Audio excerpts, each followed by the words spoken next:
It's showtime! Anything business-related is confidential.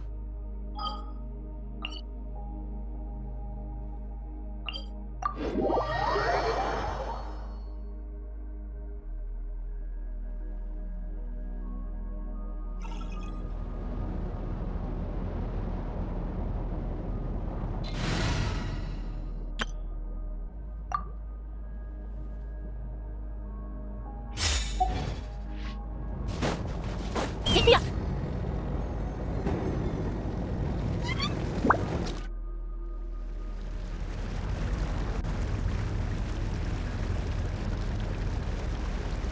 How would you like to experience the thrill of never being held accountable for your actions? You could crush people like ants without consequence, or tear off their heads or limbs as you please. Believe me, such a life is but one small step away. What point is he trying to make? Freedom? But the freedom to kill? To do evil and get away with it? Why would you offer me that?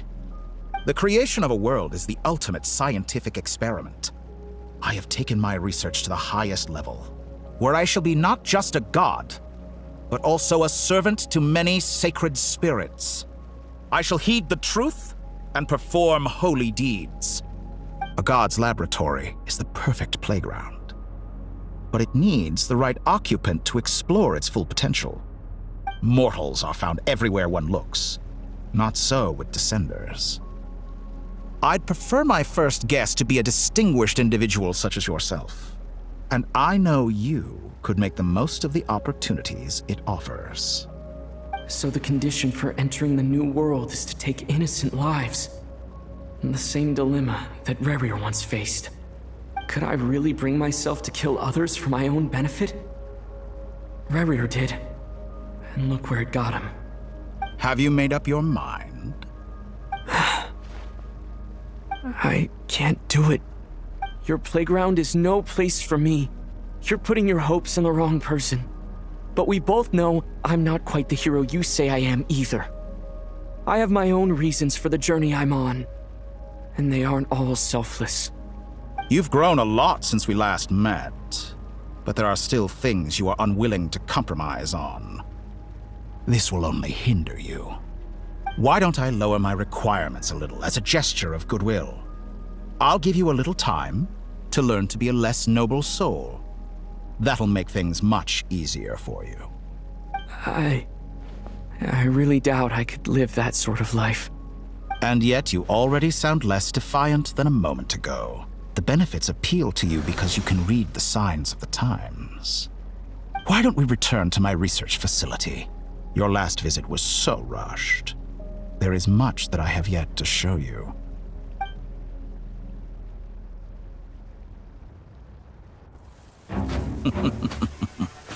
Now to that question, Heroes don't attack from behind. Guess I'm no hero. This is most disappointing.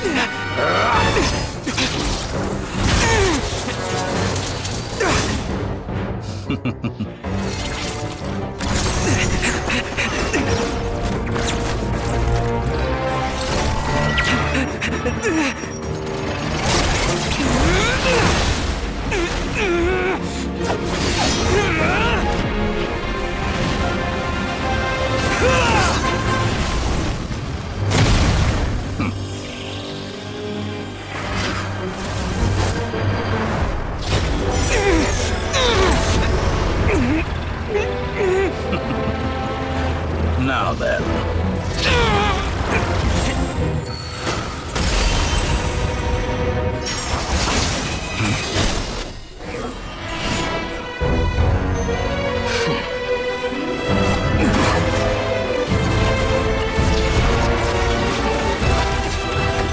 A new face. Interesting.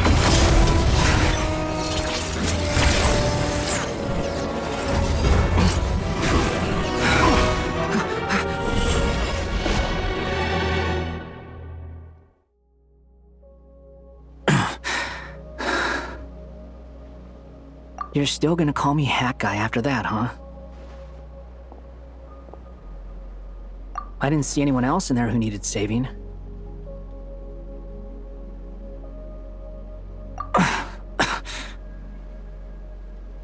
It's nothing. I'll be fine. Why are you looking at me like that? Is it that shocking that I'd come to your rescue? I owed you a favor back in Sumeru. Now we're even. Distracting Dotori was tough, I won't lie. He's not gonna fall for the same trick twice. That was my one shot. I'd hoped to use it to take him out. Ugh. I never wanted to obliterate someone more than I do right now. Dotori doesn't recognize me, but his segments were originally made based on an analysis of my operational principles. I expect it's only a matter of time before he figures out what I am. So Dotori doesn't recognize Wanderer because he deleted himself from Irminsul. Did he really miss his only chance for revenge by saving me? Why the long face? Hey, I'm not blaming you, okay? And I'm not complaining either. Rescuing you and killing Dotori are equally important goals. Everyone would be pretty stuck without you. It's best you live to fight another day.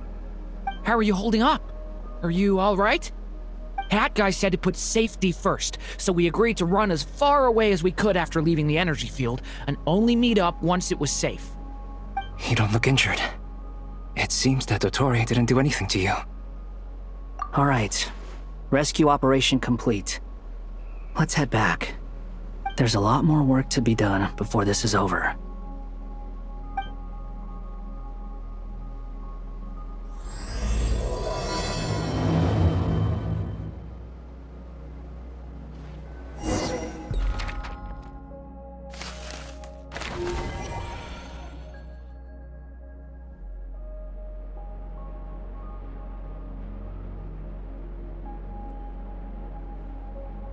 Understood. I will bear the Tsaritsa's decree in mind. I don't see what's so awesome about it, though. Does he really think everyone else is as immature as him? I'm not stooping to Tartaglia's level. I thought you might say that. How's your progress? Quite promising, actually. That alchemist Albedo gave me a few ideas. Remember how I asked you to look up some files for me? That stuff on the Nazi-Kreuz Institute. René de Petrichor and Jakob Ingold. Alain Guillotin despised René's theories and methods, but he never managed to come up with better alternatives either. So I adopted some of René's ideas. I thought Alain was like a father to you. He and René were mortal enemies, were they not? And what would you say if Lenny and his friends one day learned something useful from someone you utterly detested? I would applaud them for it. That would mean that they have surpassed me. For all we know, Alain Guillotin might have thought the same thing. Not that it matters, though. He's dead, and I'm alive, so it's my call to make. Once you die, it doesn't matter how great you were in life. Only the living get to decide what happens next. Hey, come on out. They're back. Huh?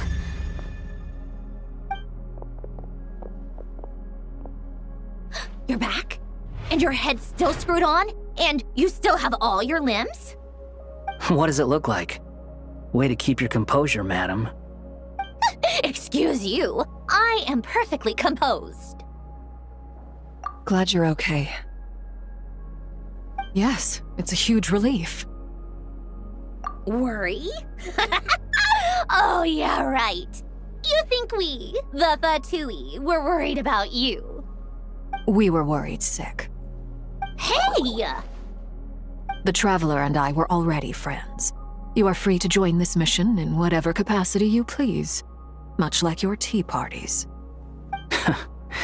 It's a laugh a minute with you guys. I must say, I was quite surprised when Mr. Albedo told me he would need no additional aid. We discussed this on our way back as well.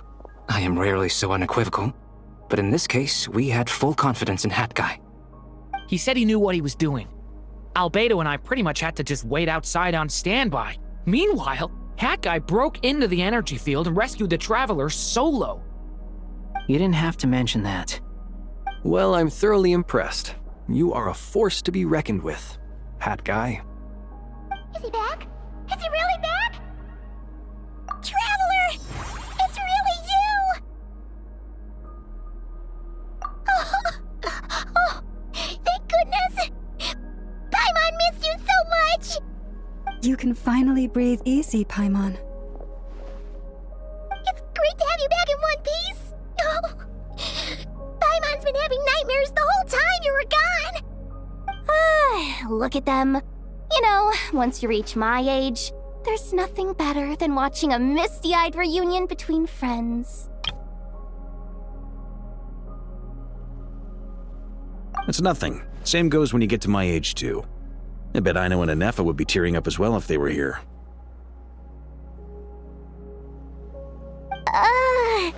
Varka, I'm not sure Anefa can cry. Oh, yeah, good point.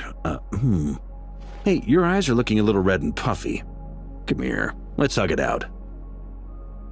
What? Ew, no! No, thank you. You're not my dad, okay? Knock it off! Everyone, I'm sorry for all the trouble I caused you. But the silver lining is, I didn't come away from this ordeal empty-handed. While I was being held captive, I learned a lot about Dottoro's current capabilities, and what he plans to do with them. Allow me to explain.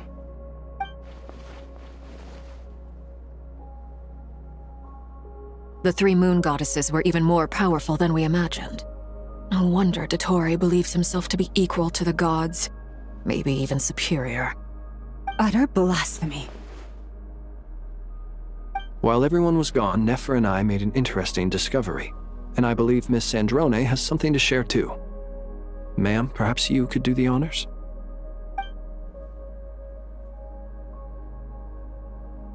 Called it. Getting rid of a pesky troublemaker like her is like trying to clean up after a crumbly cake. It always comes back to haunt you. Our next step is to find a way to bring her back. A place where time flows backwards, with no destination in sight.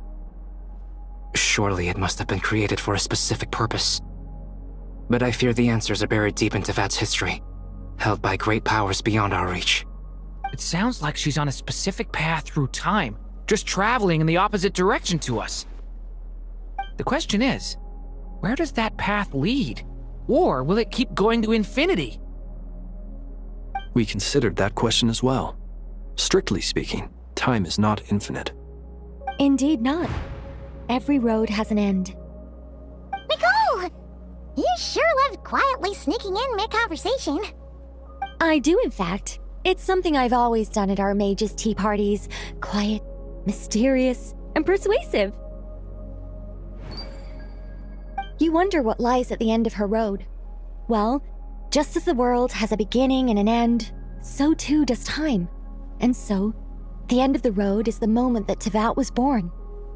But where Miss Columbina will end up along this road, that depends on where this particular river of reverse time began. What about the original moons and the moon goddesses? Do they have a beginning too? All things do. In the beginning, no moons adorned the sky. It was the Dragon King Nibelung who raised the 3 moons into the heavens, and thus were the moon goddesses born. They were shadows of the planet, born to wield Nibelung's authority and oversee the world on his behalf. They were extensions of his will, manifestations of his majesty. But then one day, they disappeared just as suddenly as they had once been brought into being. Nobody knew where they had gone.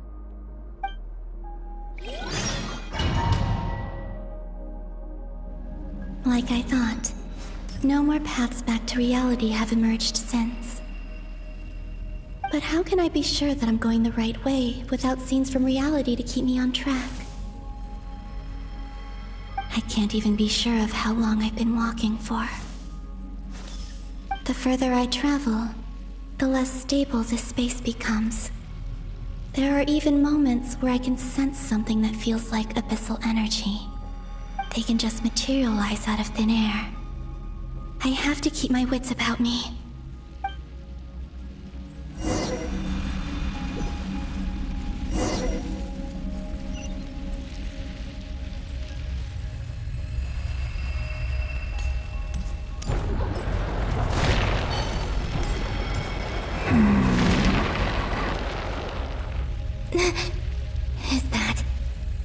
great hero of Solnari? I can't believe he survived. How did he do it?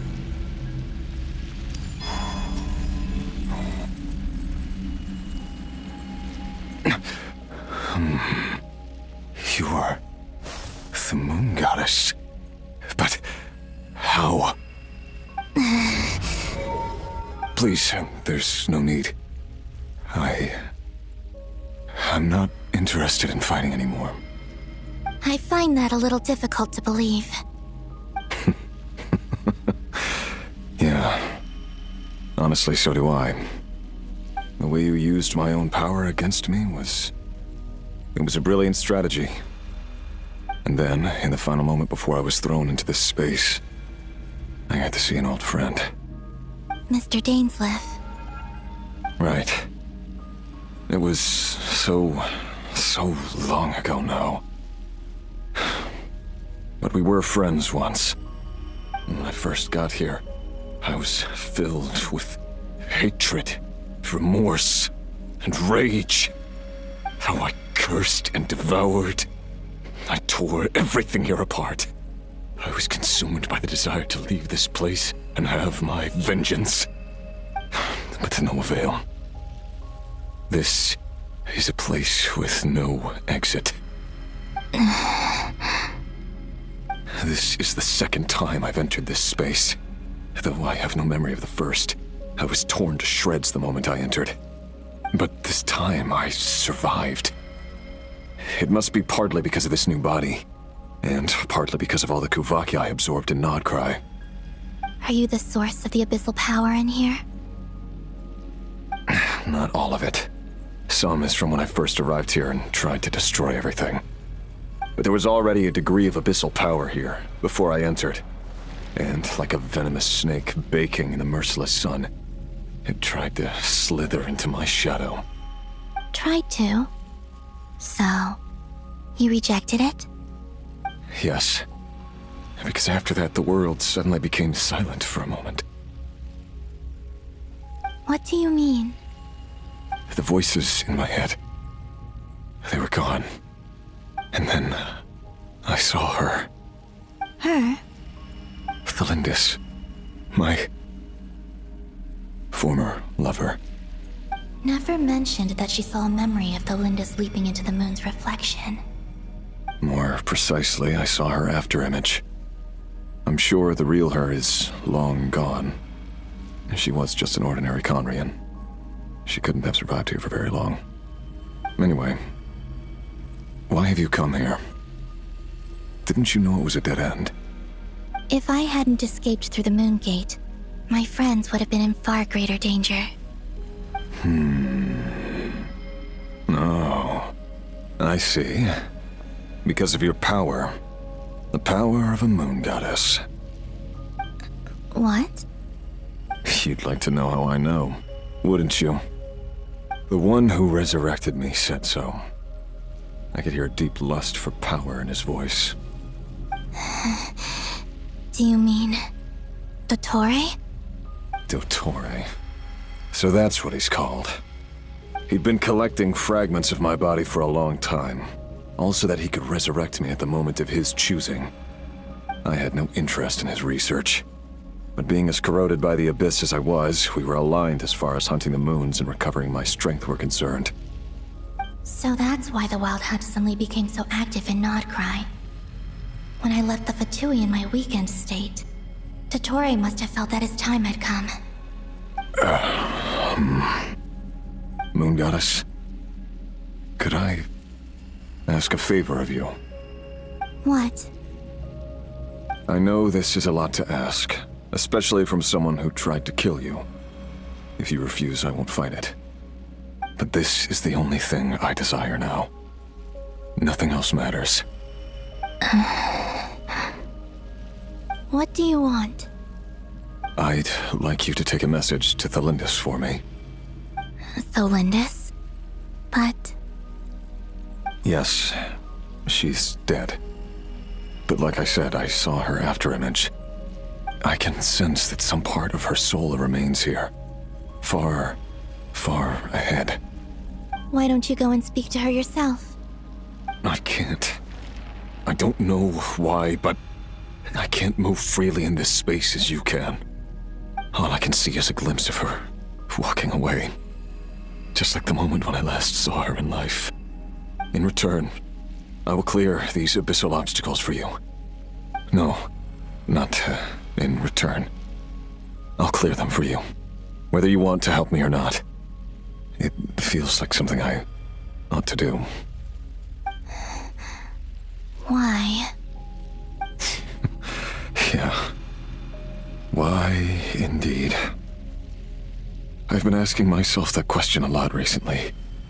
Why did I do the things I did? I'm tired of it all. Tired of the person I became. People used me. And then I turned around and started using others. I hurt a lot of people. I think I grew tired of it long ago. But I wouldn't admit it to myself. And ultimately, that's how I ended up here. What do you wish to tell her? All of it. My past. My mistakes. Everything that happened after we were separated. Is it okay if I give her the abridged version? Yeah, I'm sure there's plenty you can skip over. Just tell her the important parts. Whatever you think that means. Like the part where you relentlessly tried to kill us? It's up to you. Love demands honesty. But my relationship with Thelindis was built on lies. We hid too much from each other. But after living my whole life in the shadows, I don't want to hide anything anymore. I will do my best.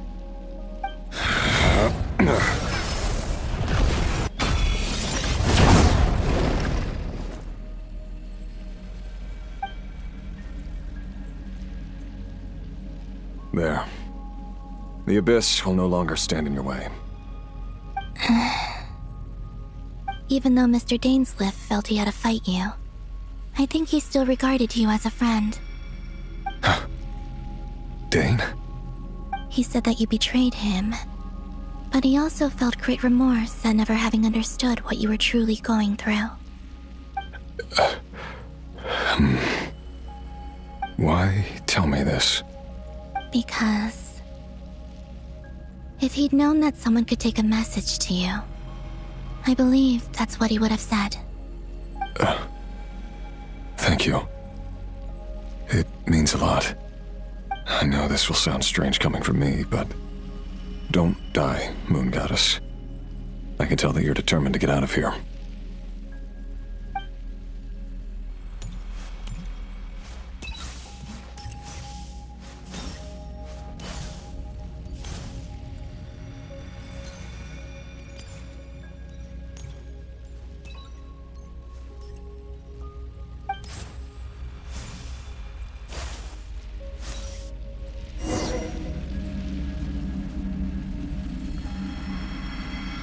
He kept his word.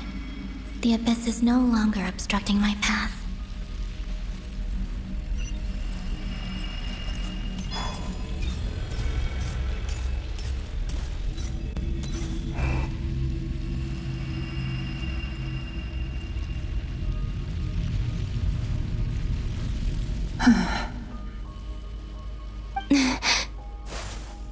Is that Thelindis? She wasn't far off at all. And yet, they can never meet. Hello, Miss Thelindis. Who are you? How do you know my name? I've never seen anyone else here before. You can call me Columbina. I promised Rerir that I'd bring a message to you.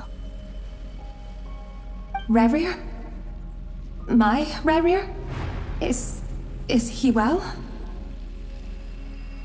He's doing better than he was. Better than he was, huh? Sounds like he's had a pretty rough time. Others have had a rough time on his account too. In many cases, their time ran out because of him. And I'm not just talking about the children of the Crimson Moon. So, things got worse before they got better. Could you tell me what happened, Miss Columbina? Are you sure you wish to know? Yes. This is my opportunity to learn the truth. No matter how hard it is to hear, I have to know. I admire your courage. However, time is short. I cannot stay here for long.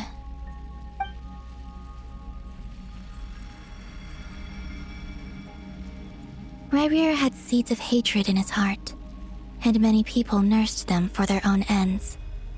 On some level, everything he did was to try and find a way to see you again. But in the end, he came to regret his mistakes. He wanted to apologize for hiding his past from you. Beyond that, he did not say specifically what it was he wished to convey to you. But I'm sure that you've always been on his mind. You are what has kept him going over all these years.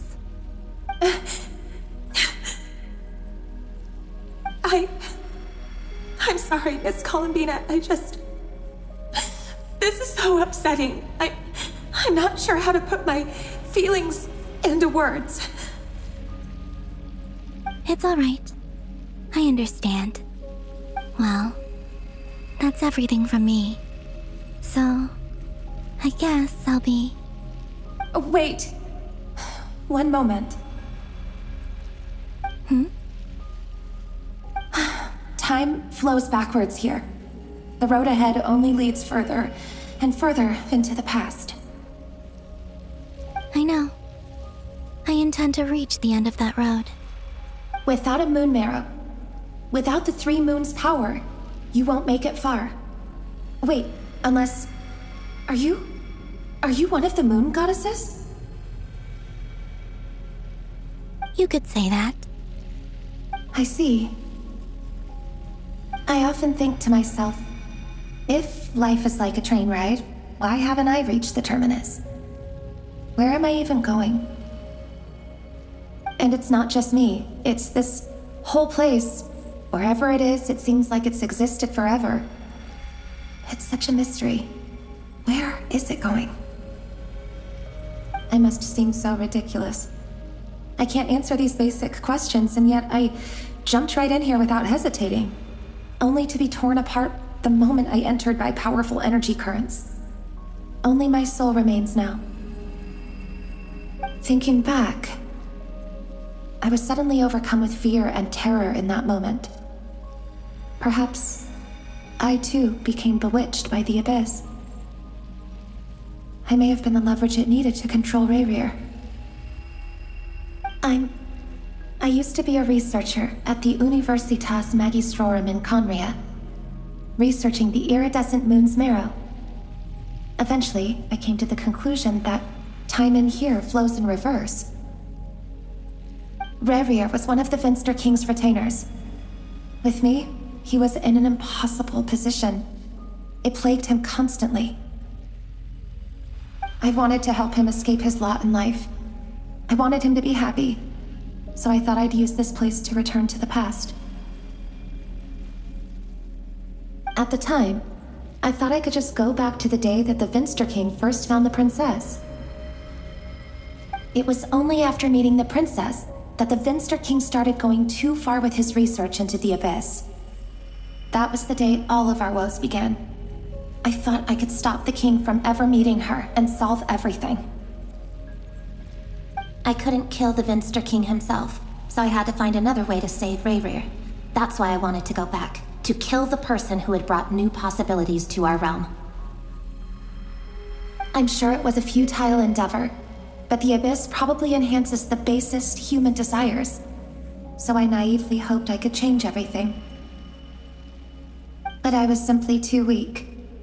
Like a speck of dust against the whole universe. Look at me. I didn't even survive the journey here. Not physically, at least. I know I'm never getting out of here. But you're different. You can make it, and I want to help you. I owe you that much. How do you plan to help me? Have you noticed the golden energy that exists here? Based on my past research and my observations since coming here, I believe they carry you forward faster. I can share what I've learned and help you understand the pattern in which this energy appears.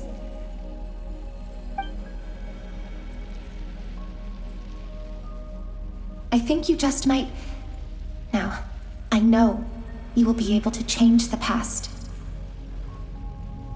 Also, I've been speculating about where this phase ends.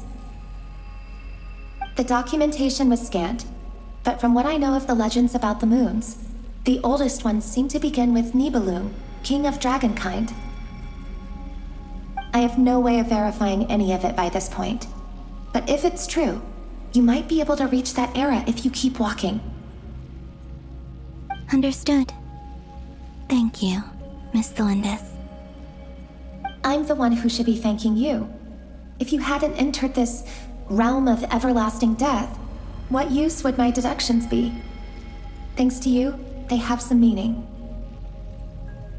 About Rayrir, I'm so sorry. For everything. It wasn't your fault. That's not true. Because we both feared bringing trouble upon each other, neither of us ever told the truth. And that dishonesty sealed our fates. But enough about that. I wish you a safe journey, Miss Columbina.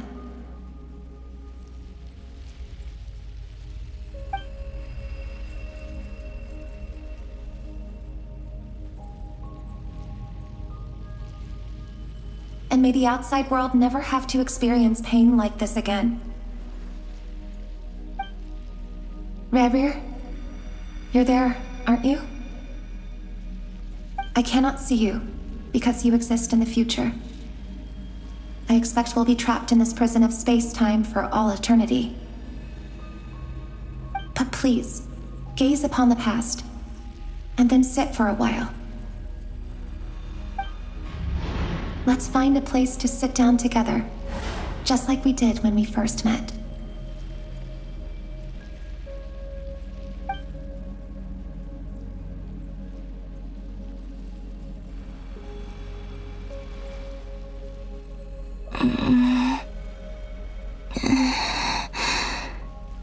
How long have I been walking?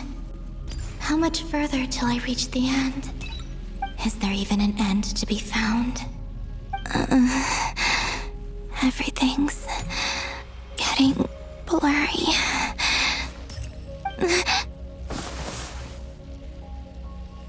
Huh?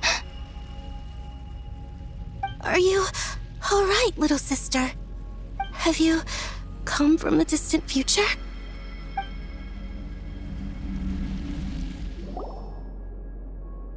So, how exactly did the moons just disappear? Shouldn't it be a little harder to get rid of major creations like moons? The world is a vast and ancient place. On a certain scale, all life lasts for but a fleeting moment. Miss Nicole explained that the moon goddesses likely perished in the War of Funerary Flame. The moons themselves were also destroyed at that time, save for the Frost Moon, from which a new moon goddess was later born. Am I missing something then? 'Cause the stories say that the moon goddesses were born on the moon, but doesn't Columbina say she was born in Nodcry? Huh, you're right! Why do their birthplaces differ? What's the difference between the two generations of moon goddesses? Also, remember what Sandrone said? Her scans detected 4 moons. In other words, 4 moon marrows. Technically, the result of the scan means that 4 moon marrows were detected and positively identified as moons in that moment. In other words, this piece of information alone isn't enough for us to know how Miss Columbina is doing right now. Yep, we have no way of staying up to date on whether she's dead or alive. She's on her own for now. But at least she's trying her best to get back to us. Yeah, she's a tough cookie, and a sore loser too. We have to trust that she'll find a way. Because we really need her power. As much as it pains me to say it, We've got no chance of beating Dottore in a straight-up fight. He's much too powerful. It wouldn't even be close. That maniac is going to devour everything in his path until he reaches us. We need to find someone or something that can stop him before he does anything worse. I'll be frank. Our only hope of defeating this false god is with a real moon goddess on our side. I'm not just saying this because Columbina's a friend and I want her back safe and sound. It's just the truth. And I know that even she was no match for him when he attacked, but I don't have a better solution. We're not giving up on saving her, whether she can defeat Dottore or not. Right. Don't worry, Miss Sandrone. We're all aligned on saving Columbina. No one's trying to argue that we can only justify saving our friend because it will help save the world. This is about multitasking. We want to save both. So, she's more than just a moon goddess to you guys? Absolutely. Duh! She's part of the gang! And you are too, you know. Yes, I know. You don't need to labor the point. I knew that the moment I came running over with my documents that I was part of the in-group. I mean, if Arlecchino can fit in, I certainly can. Anyway, as for how we get Columbina back, I've been working on it constantly. But I think I'm still lacking certain information about the moon. I'd probably get there if I could continue my calculations, but the problem is, I've run out of computing power. Computing power? You mean you need more energy? No, the issue isn't energy, it's processing power. There's so much data to get through that the whole process has just ground to a halt. That's a tricky problem. René de Petrichor of the Nautschitzenkreuz Ordo once foretold the fate of the world. But I don't know how he did it. My guess is that he used the primordial sea's power. However, that won't work for me. His methodology was vastly different from my own. What's worse, they're incompatible. And to top it all off, we can't even leave Nodcry. Ugh, this is so annoying. If I'd known we'd run into a bottleneck like this. Well, no, the design bureau's a bust as well. Curse that Dottore! Couldn't have made this harder for me if he tried. Oh, what do we do then? How about we grab a bite to eat and take a break? Maybe something will come to mind after you've cleared your head. You don't get it, do you? I'm trying to calculate the fate of an entire world here. And I need accurate results, not vague prophecies. Where the heck am I gonna find the computing power for that? Ahem. Anyway, time to shelve the discussion on technical difficulties. Being a killjoy isn't very ladylike after all. Either way, we've done what we can. Rest well, everyone. Remember to let us know if anything new comes up. Hat guy? Is he hinting that we should talk outside? Let's go somewhere a little more private.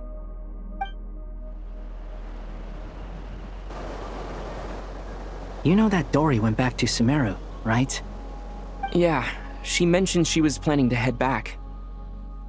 Things aren't looking good for Nodcry. She's gone to spread the word so that Sumeru has a chance to prepare for the worst. From what I know of Dottore, there are two possible reasons why he hasn't made a move yet. One is that he's still working through some kinks in his new powers. The other is, he wants to see how we're going to react. He'll easily devour everything eventually, so I guess he's in no rush to make it happen.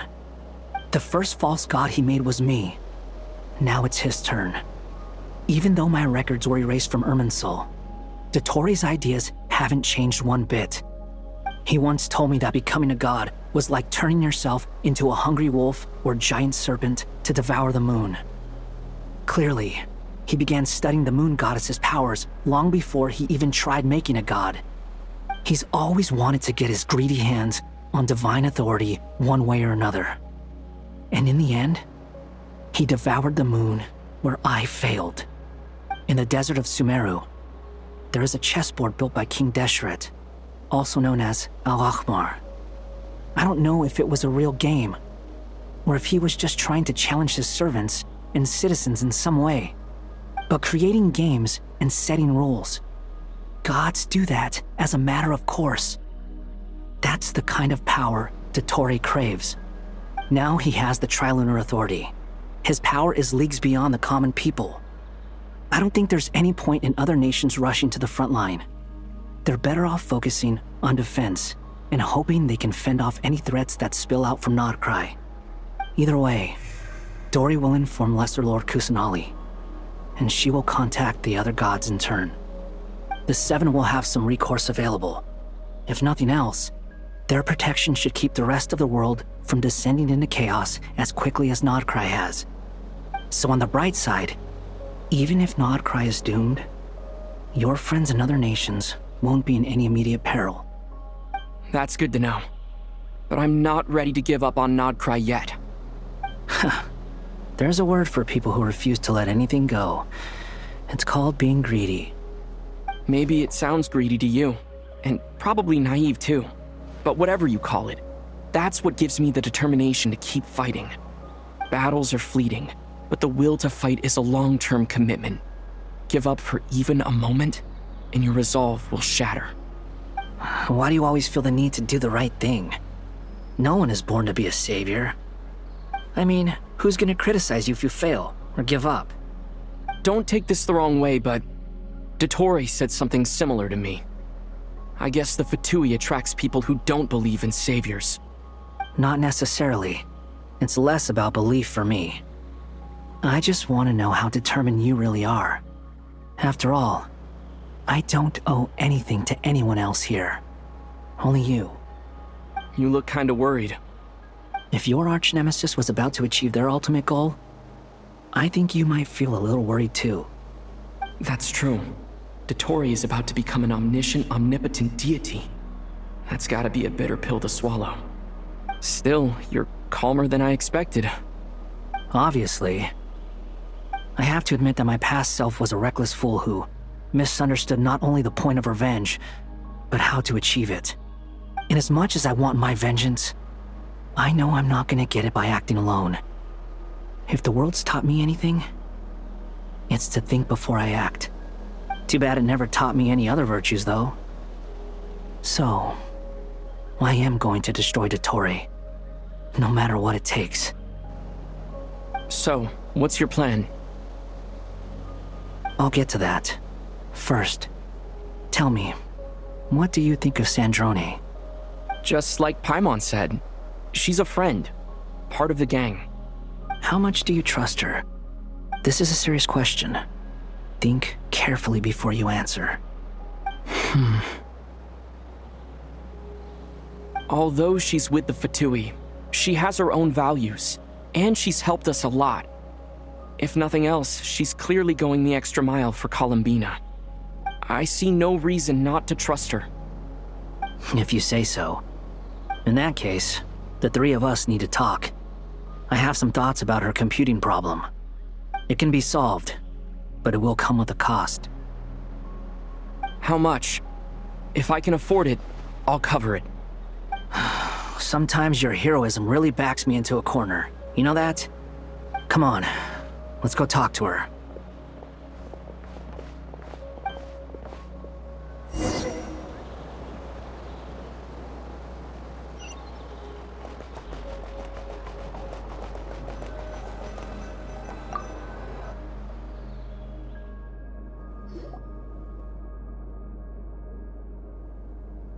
Miss Androne, Traveler. Hey there. Paimon's here too! She was just helping them sort through their things. How did your chat go? That was fast. The call only just ended. Well, you said it was urgent, so we got here as quickly as we could. Albedo, I have some alchemy questions for you. I see. Looks like my knowledge proved useful after all.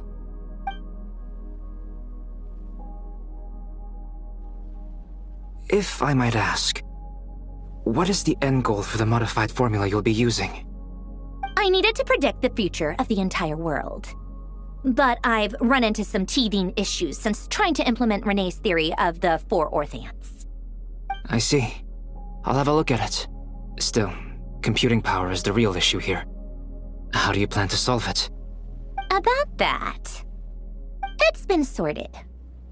Oh, with the Traveler's help?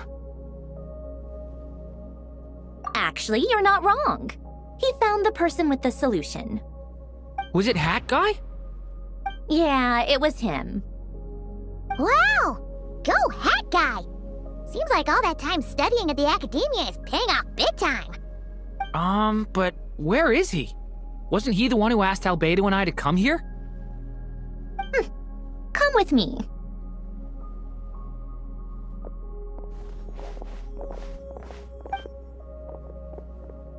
Hat Guy? What's happened to him? Hat Guy! Can you hear us? No response. I guess he's in hibernation. Hat Guy mentioned that he was a puppet. It seems that his functions are currently shut down. I presume this has something to do with the solution to your computing problem. That's right. He and the Traveler came to see me. Wait, what? You have a solution? Would you calm down? Why do you always react so hysterically to everything? Excuse me? How would you know? You shouldn't be so quick to judge complete strangers. It's very bad manners. Oh, please. It doesn't take that long to figure out that you have a temper. Where does a mere student get that kind of confidence? I've actually published more papers than you. Not that status counts for much. Even Paimon's applied for academia admission. Huh? Are you serious? See? This is why I can't be bothered to explain myself. She recognizes no one's skills but her own. Okay, fine. I'll hear you out. So, tell me, how do you propose to solve my computing power problem? This world itself is constantly processing all kinds of information. If it's the world's future you're trying to calculate, you need a processing device that's designed to cope with that volume. Easier said than done. Only Irminsul can handle that kind of... Wait, is that what you're suggesting? But surely we can't just plug my formula directly into the ley lines. You should be able to tell that I'm not human, right? Yeah, I noticed. The technology, though, seems pretty ancient. Very different from Pontaine's. It's a completely different system. Conrian, to be precise. I'm what they would have called a puppet. Puppets need an energy source and processing power. The artisans who built them sought out the materials most suited for that purpose. You? Do you mean... The Traveler and I have talked it over. He's willing to vouch for you. So, I'll allow you to borrow my core for your calculations. It was built using wood from a silver-white tree, which makes it a small part of Irminsul. Conrian technology and Irminsul wood. Who in the world could have built you? Are you sure about this? A puppet without its core will cease functioning completely. And if it's left in that state for too long, it might not recover. You could die if you do this. You do realize that, don't you? I can put two and two together, yes. No need to rub it in. I won't lie to you. This has never been done before. I cannot guarantee your safety. Doesn't matter. I'm prepared for the worst. Did you two actually talk this through? Is he... Are we really considering this? Yes, we discussed it. The bottom line is, he trusts me, and I trust you. Let's give it a shot, shall we? Honestly, I have no clue where this kid even came from. But for whatever reason, he lent me his core to use in my formula. I'm very close to finishing my calculations now, and the core is currently in use. So I'm sorry, but I can only show you a sketch right now. This is what the core looks like. A silver white branch. It certainly matches the legends told about Irminsul. Is Hat Guy gonna be okay? He's not gonna die, right? Right? In theory, he should be fine, as long as we put his core back in time. Beyond that, all I can say is that I'll try my best to avoid risk and make sure the core doesn't sustain any damage. I think I know why you called us here now. Someone needs to watch over his body and make sure it's protected until the process completes. Correct. He said that the only ones he trusts here are you two, and the Traveler. And the Traveler will have other work to do. He will have our undivided attention. Aw, Hat Guy. On a more positive note, things are progressing steadily on my end. I'll call everyone in for a meeting once the results are out.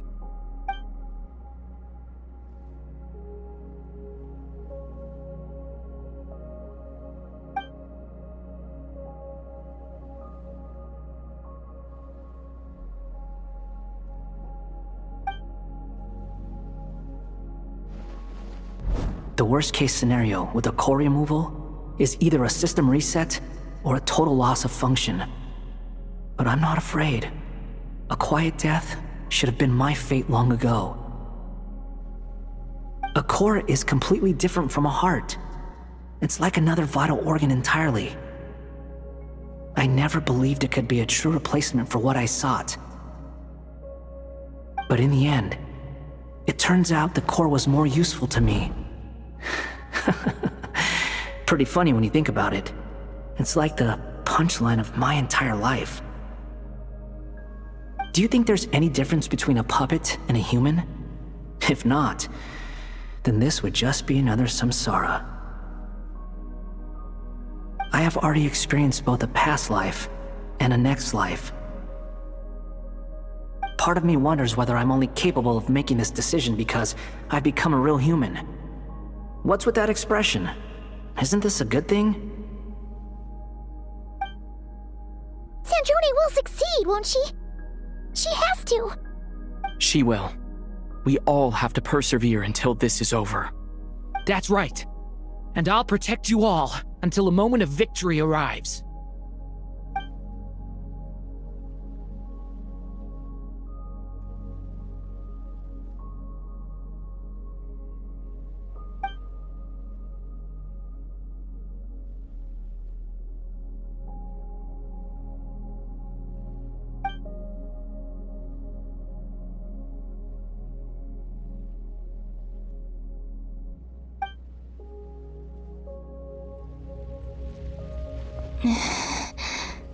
Who are you?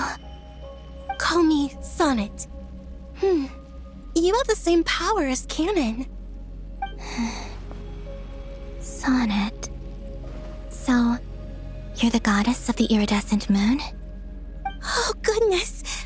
You recognize me? Well then, what's your name? Columbina.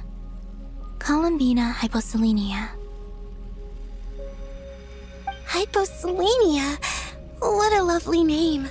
Did you choose it yourself? It was a joint effort between me and my friends. Friends?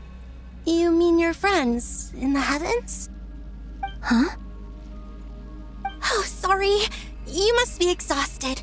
I apologize. Hang in there. Let me introduce you to my older sisters. Do you mean the other two moon goddesses? Arya and Canon? Wow, you sure know a lot. Hey, does that mean that our story goes on into the future? Oh, I guess that wasn't the best question to ask. It's all right. We were prepared for that possibility. You could say we were too prepared. I can't even remember how long my sisters and I have been here by this point. When did you get here? How long has it been? I can't say for sure, but it feels like it's been forever. I see. Are you feeling alright? You look a little unwell. I can hold out a while longer. We don't have far to go. The place where my sisters and I are based is just up ahead. Don't worry, they're both really nice. I'll introduce you.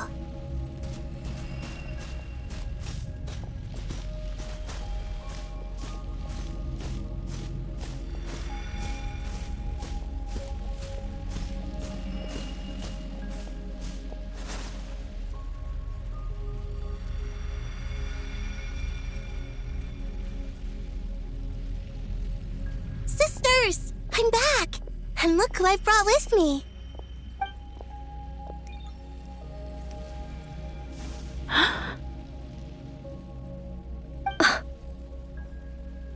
It's our lovely little sister, born in the far future. The pleasure is all mine.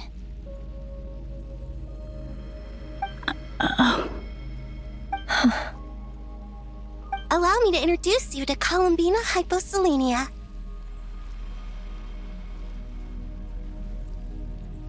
This is Arya, the goddess of the eternal moon. And this is Canon, goddess of the frost moon.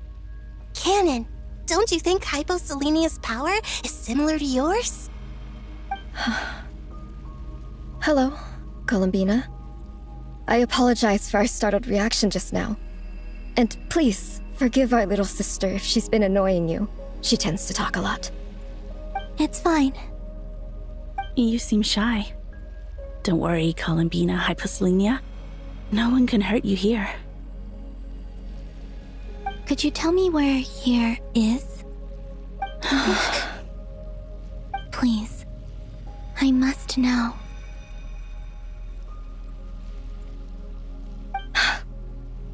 My dear sister, this is where Tevat's original ruler, the Dragon King Nibelung, imprisoned the moon goddesses. What? You're scaring her, Canon. No, I'm fine. Please, continue. Nibelung, our original master, created us in the distant past to maintain Tevat. But he left this world and traveled into the dark universe beyond, to explore worlds vaster still. Day and night, we fulfilled our duty in the heavens, until the day that the first Descender arrived. The great ruler of the firmament. The heavenly principles. Is that what later generations call them? I see. But we did not reject them at first, nor did they seem to harbor ill intent towards this world. We coexisted in peace. They were like a guest in our home. Slowly, however, we came to realize that our guest had a growing desire to change and dominate the world. And you didn't stop it? No. There was an order to the rules they set up that Nibelung never taught us. We wanted to know if this order would bode good or ill for Tevat.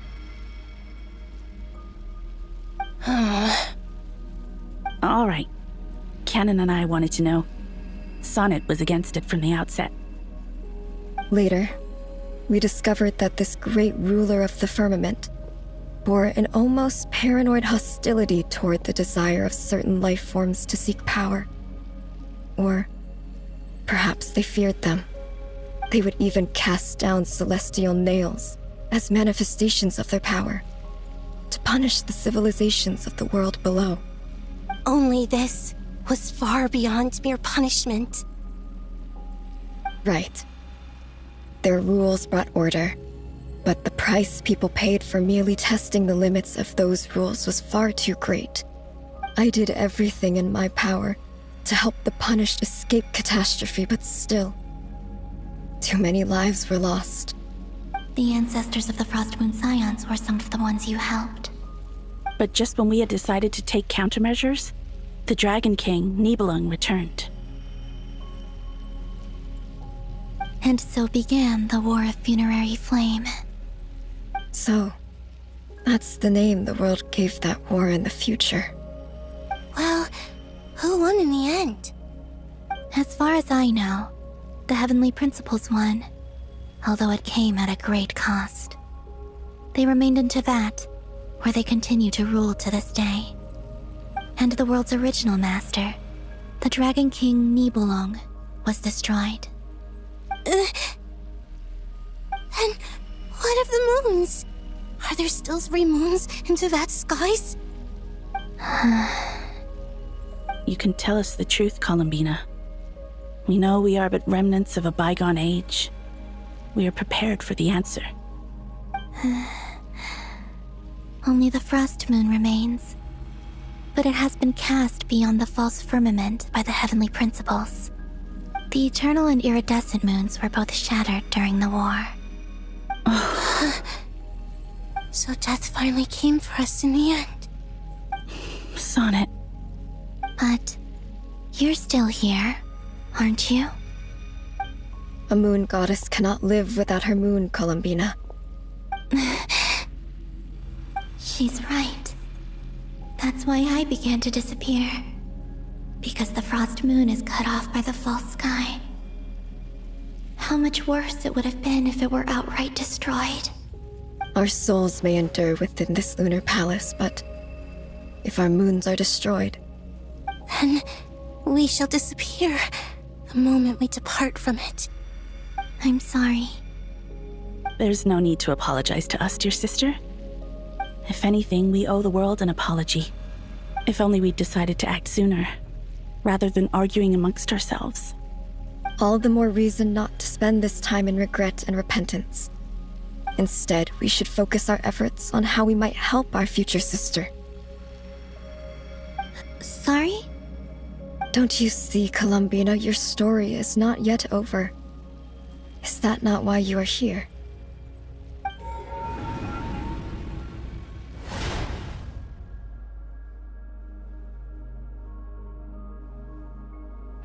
It's done.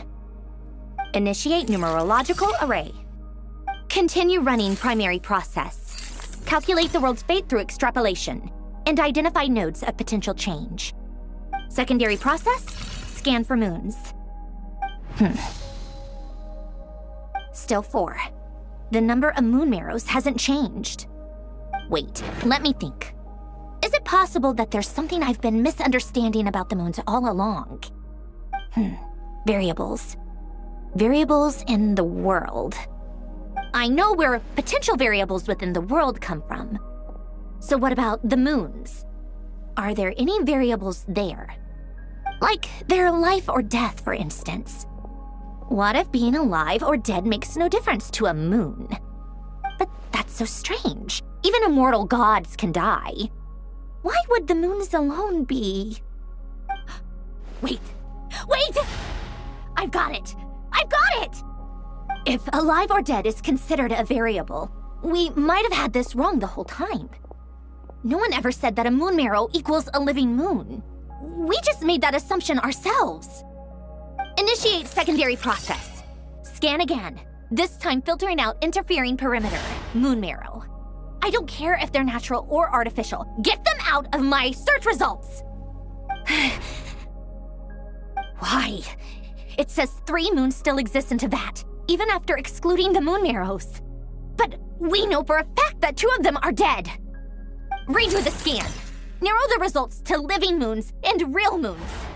No, scrap that. Narrow it down to moons that have lunar authority and remain alive. Why? Why is it still 3? What is this, Columbina? Has the world lied to us? Or are you the one pulling the wool over our eyes?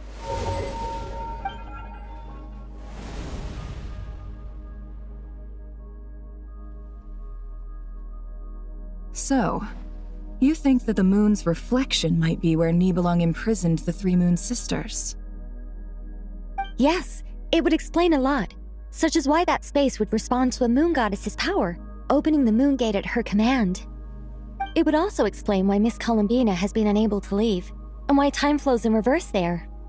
In the messages she sent, Columbina promised us she'd find a way to return, but we have no way of knowing how, when, or where this might happen. The fact that she still has yet to reappear in this world indicates that returning from that place is no easy feat. We cannot afford to simply wait for her. So you're saying, if she could return by her own power alone, she would have done so long ago? Yes, she certainly wouldn't leave it to this late stage when it's so touch and go. I've been giving this some thought, and I've come to believe that Luanatar might be an anchor that she left behind, as a sort of future waypoint.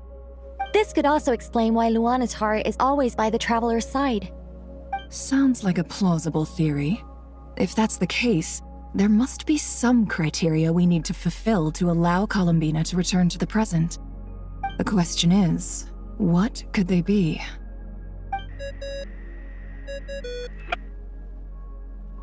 Hello? Listen up! This is extremely important!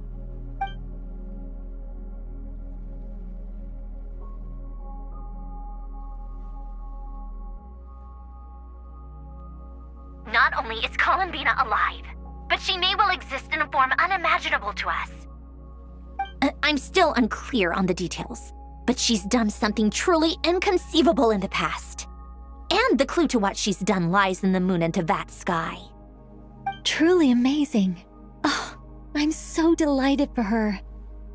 I'm sure we all feel the same.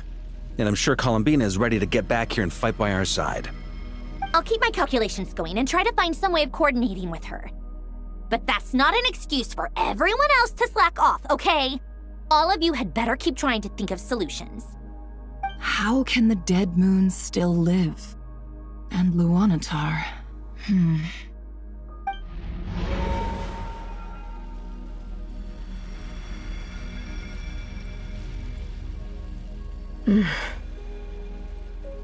It's hard to believe that's what will happen in the distant future. Our authority is linked to the most fundamental rules of Tevat. I suppose it's no wonder that many would covet that power. I didn't realize that when you said friends, you meant people who live down in Tevat. That's so lovely. I always wanted to go down there and have some fun. Have you ever tried leaving this prison? Of course. Between us, we've tried everything. But no matter where we go, this space will eventually bring us back here. It's like the center of a whirlpool. Everything ultimately converges here, at the moment when Nibelung imprisoned us. In that case, have you tried using any of those pathways that connect this space to the real world? Sorry? What are those? They're passages through which you can make small-scale changes to reality by using Kuvaki. Or am I the only one who can use those passages? Because part of my soul remains in reality. Kuvaki. What is that? You don't know? It's a unique kind of elemental energy found only in Nodcry, the land from which the moons arose. Oh. Well, it's true that the moons first rose up from the part of Tevat you say is called Nodcry. But there is no difference in the elemental energy between there and anywhere else. What? Could you show us some of this Kuvaki? Hyposelenia? Maybe if we see it, it'll make more sense. Okay. Isn't that just your power? What? But it's everywhere in Nodcry. In the air, in the land. Even the creatures who live there have adapted to its influence. How curious. This Kuvaki certainly did not exist anywhere in the world before we were imprisoned. Let alone influence living creatures. So, how exactly does it affect them anyway? Can they float in the air like us? This is so strange. Why would their reality differ so much from mine? Columbina, you're looking for more than just a way out of here, aren't you? Yes. If I am to help my friends, I will need trilunar authority on par with that of our foe. You mean You'll need our power. This sounds extremely risky. The Three Moons' powers are not mutually compatible. Concentrating them into one goddess will be a very painful process. And if anything goes wrong, it could tear you to pieces. I know, but I'm willing to take that risk. Even so, let's say we successfully transfer our authority to you. How will you take it outside this prison? Nibelung constructed this realm specifically to prevent us from using our powers to interfere in his war. No moon goddess can leave this place alive. What if I don't leave alive?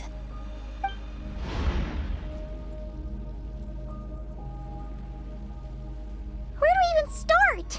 How are we supposed to figure out what we're meant to do to help Columbina?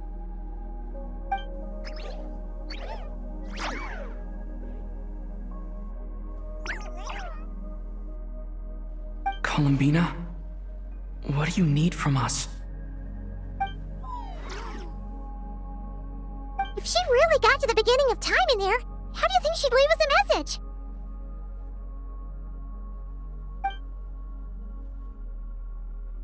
You don't think she'd write it down on a stone tablet somewhere in the hopes that we'd find it, do you? Seems unlikely. Columbina may not talk a lot, but she thinks deeply about issues like this. Let's review what we know. This is the Columbina who fought alongside us against the Rahyr of Solnari, and with whom we celebrated Moon Prayer Night. She knows our personalities, our ways of doing things, even our unique strengths and abilities. So, if she wanted to tell us something from a long, long time ago, what would she do? Oh.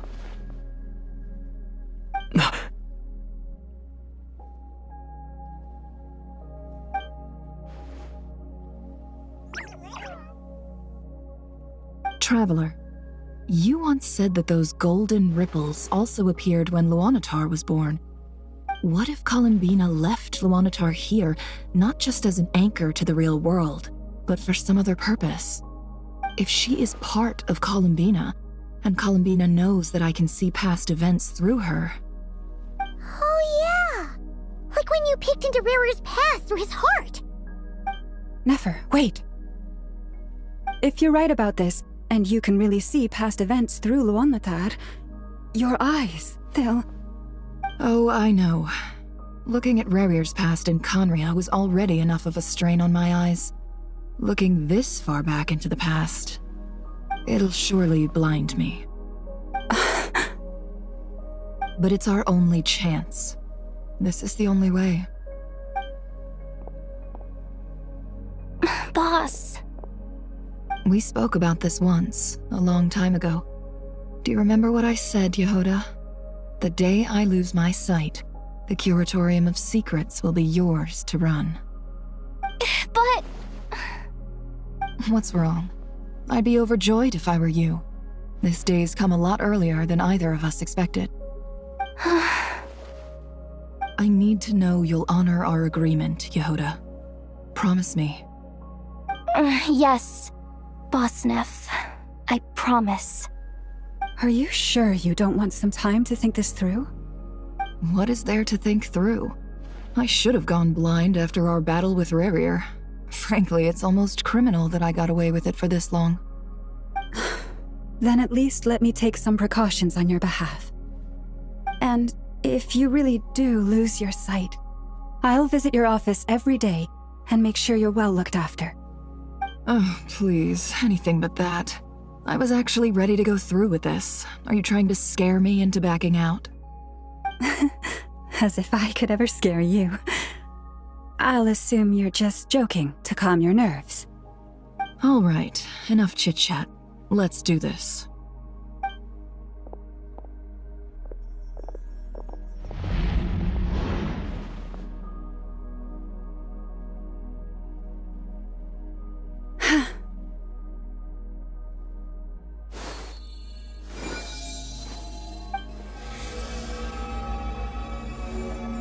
All done. Good. Now give me some space.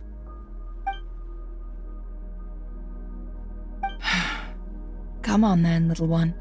Show me what happened in the past.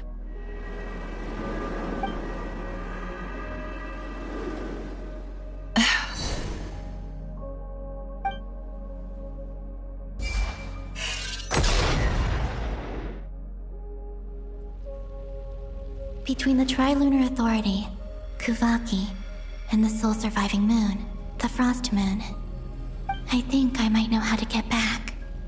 But I will need my sister's help. Time to go talk it over with them.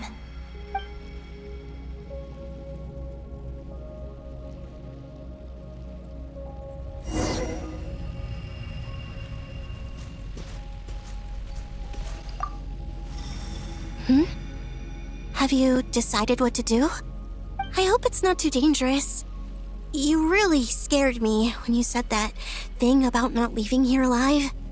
Come on, let's go find the other two.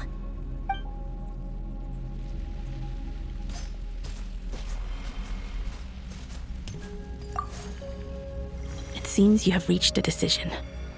I'm all ears. What do you propose?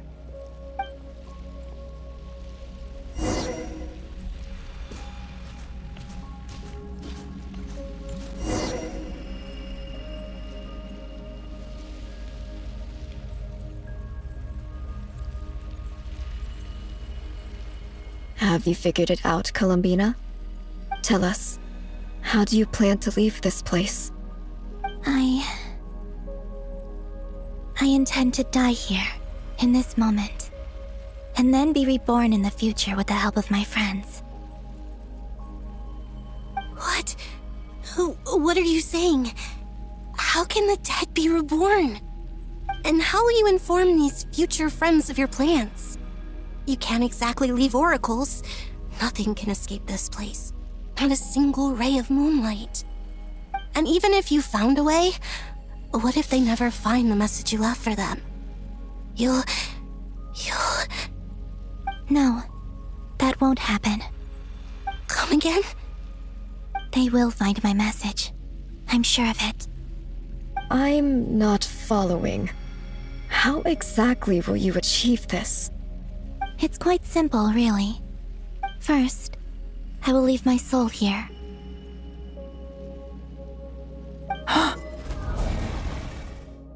I see it. Your soul? You mean your divinity? Yes. I once left a portion of my soul in the future. One so small that this prison barely noticed anything. In this very moment, she can resonate with my soul across time.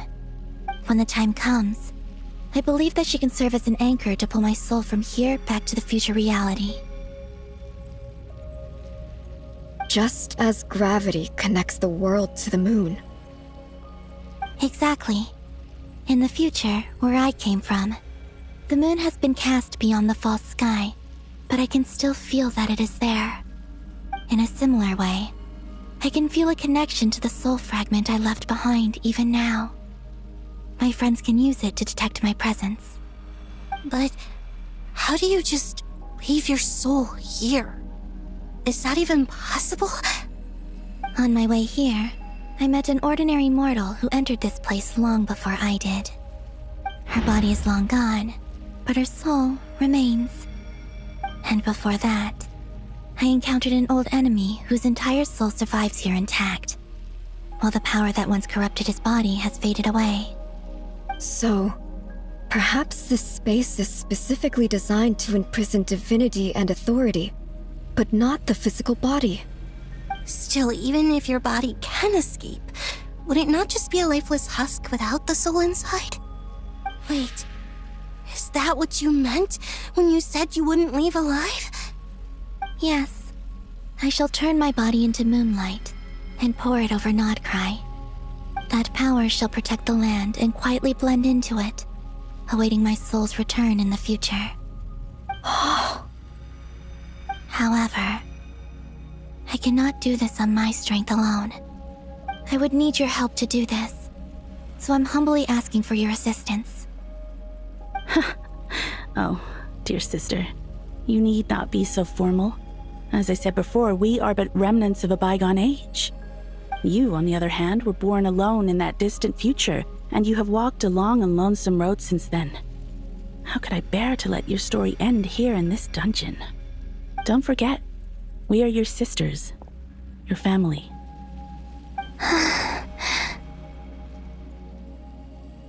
Arya's right. Actually, I've always wanted a little sister. Can you imagine how it's been for me? Getting nagged by 2 older sisters all the time. Now, I finally get to be the big sis. And not just that, but I get to help you return to your world, too. How could I say no to that? Sonnet. Canon? I'm sorry. I know this is a bold request. The Frost Moon is rightfully yours, and it remains intact. Oh, no, please, don't misunderstand me, Columbina. I was just thinking back on the years that the 3 of us once spent together. You cannot imagine how happy I am to hear of the future world you describe. The Frost Moon Scions, your lovely, kindly friends. For the 3 of us, whose purpose in life was to maintain the peace in Tevat, it is a great relief to know that the people of this world live in such an abundant future. If your plan can save them, and save Notcry, I will gladly give you all that I can.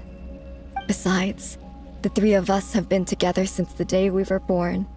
I could never abandon them to live on alone without them. Canon. Still, I do have one question I would like to ask you before we proceed. Certainly. What is it? Why do you cover your eyes?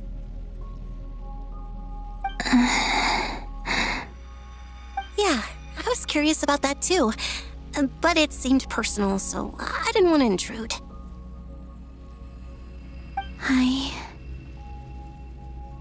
There was a time when I refused to look upon the world. I believed it was full of nothing but lies and falsehoods. I wished to hide my feelings, seal my heart, until I could return to my true home. I see. Perhaps that decision saved you from ever having to see the false sky again.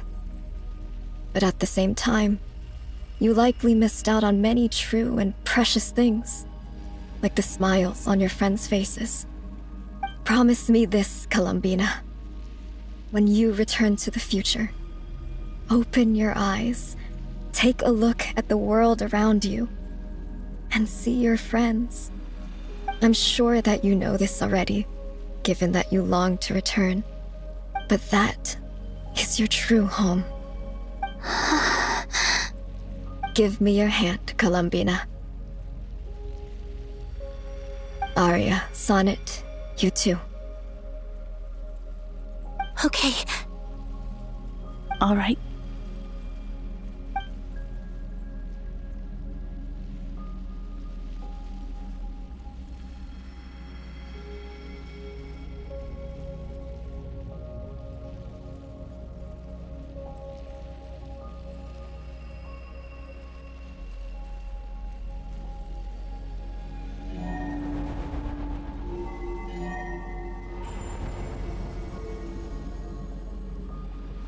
We once were the songs sung for eternity, but now it is you who must continue to sing. We once were the tides in the great river of time, but now we subside, and you arise. We were the messengers of madness and inspiration. But now, the lies have faded, and your truth must endure. We are souls awaiting the sun. You must return to be with those who smile when they see your face.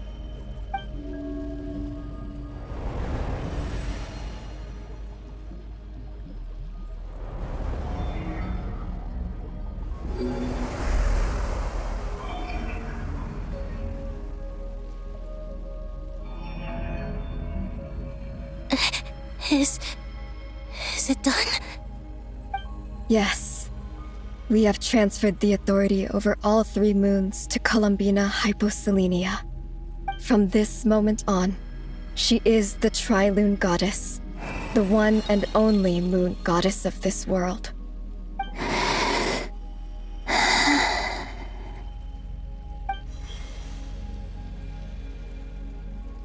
Thank you.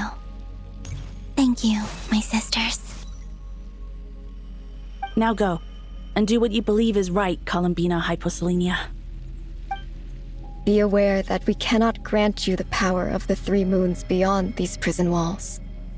The conflict that arose over their remains following our disappearance will still take place. I understand. Sisters, oh, my body. It feels... Now that we have given up our power and authority, our bodies are merely mortal shells. This prison is dissolving them as we speak. It's okay, Sonnet. The end must come for every god, just as it does for every human. That's all this is. The final destination of our lives. Canon and I will be by your side the whole way. We have one final request, Columbina. Could you use the 3 moons' power to send us back into the real world? Now that we have lost our powers, I doubt this space will seek to hold us further. It's just... we would like to spend our final moments together in the only place we ever called home. Of course. Gladly.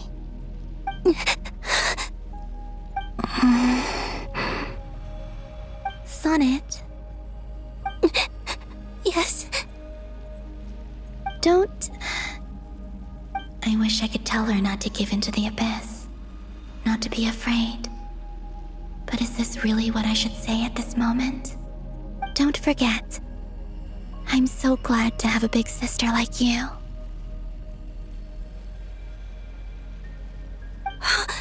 No, Hypo. Thank you. I'm okay. I'm not afraid. As long as my sisters are with me, I won't be afraid.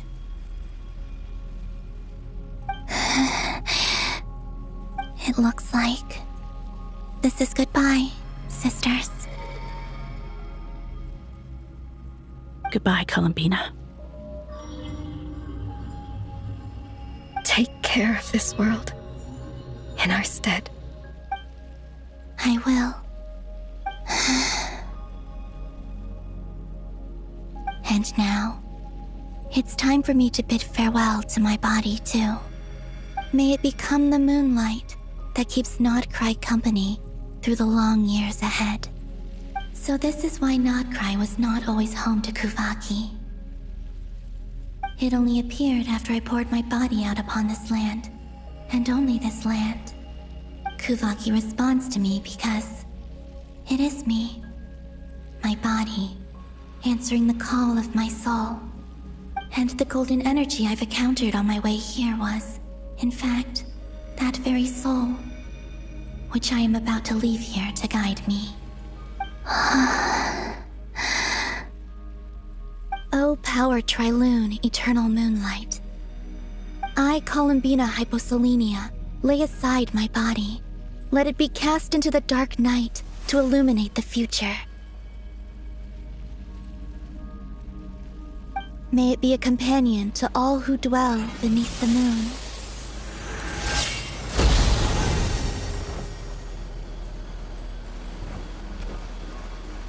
Until the time comes for me to return home.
Were we even allowed to see that? Is anyone? Oh, can you still see? How many fingers am I holding up? I see 2 fingers, and a look of sheer terror on your face. Truly astounding, Miss Nefer. Your eyes have glimpsed the very ends of the world, and yet they remain as sharp as ever.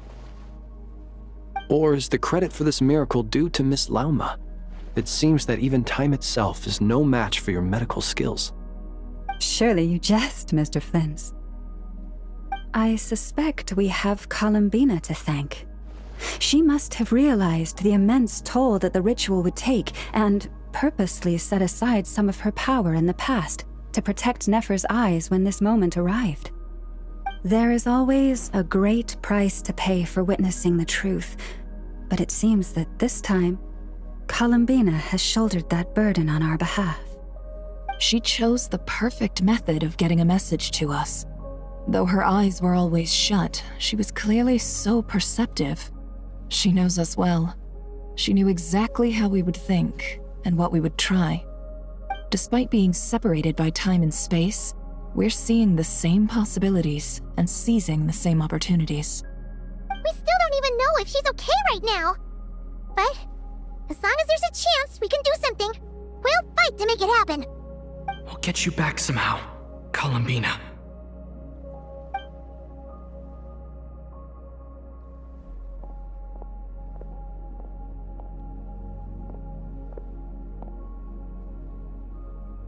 Well, based on the information we now have, let's figure out our next moves. Thanks to these gentlemen, we have a much clearer picture of the situation with Dottore. The civilian population has been moved to safety, so we no longer need to hold back. Miss Androne, how are the calculations going? So far, so good. I'll keep seeing how far I can push the system, though. Can't have Hatman being powered down for nothing. There's still a long road ahead. Where should we begin?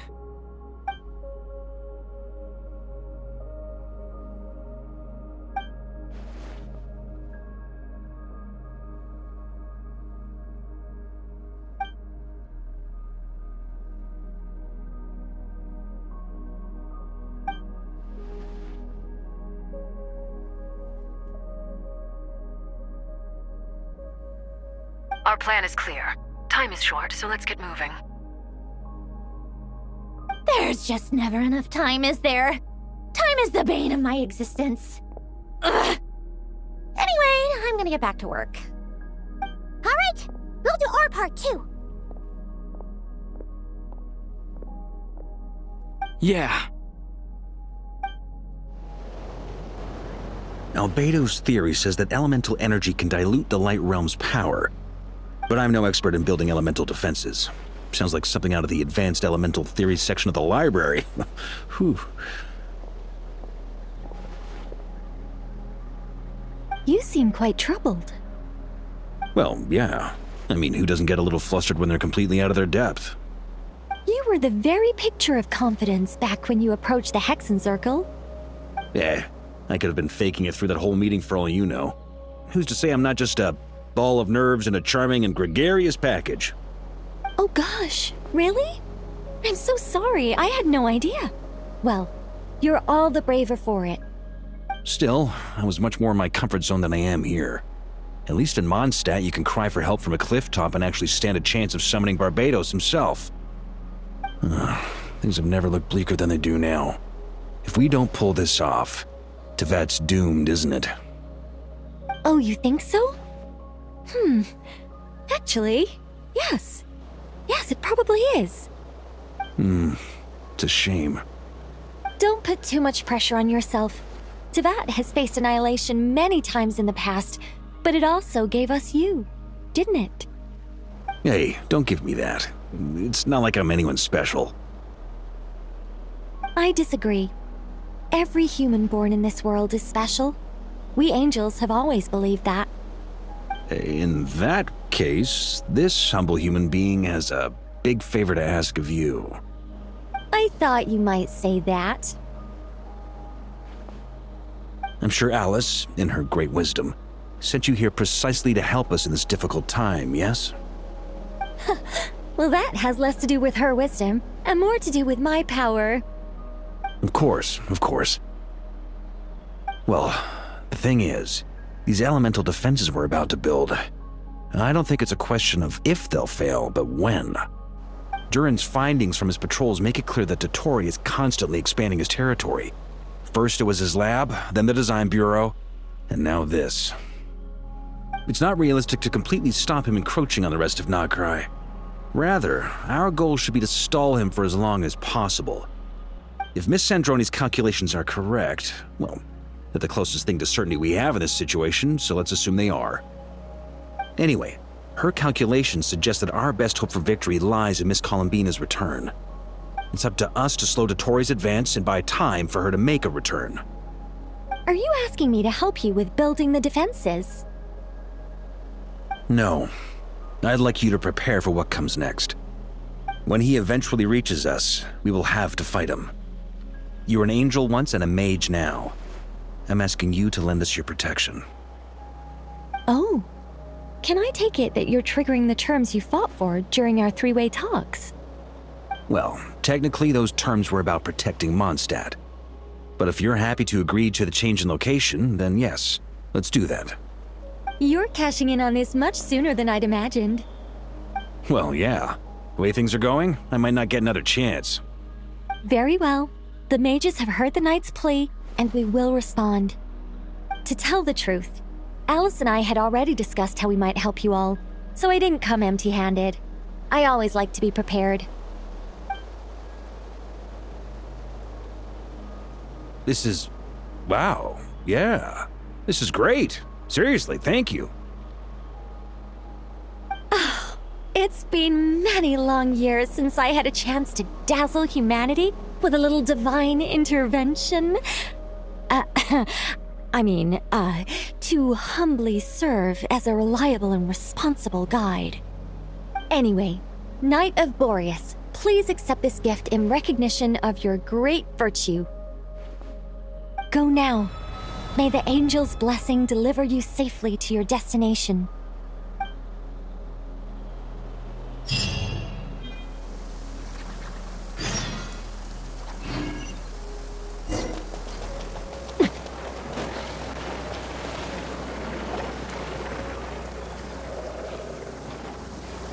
Ah, you're here. Sandroni! How are things going? Glad you asked.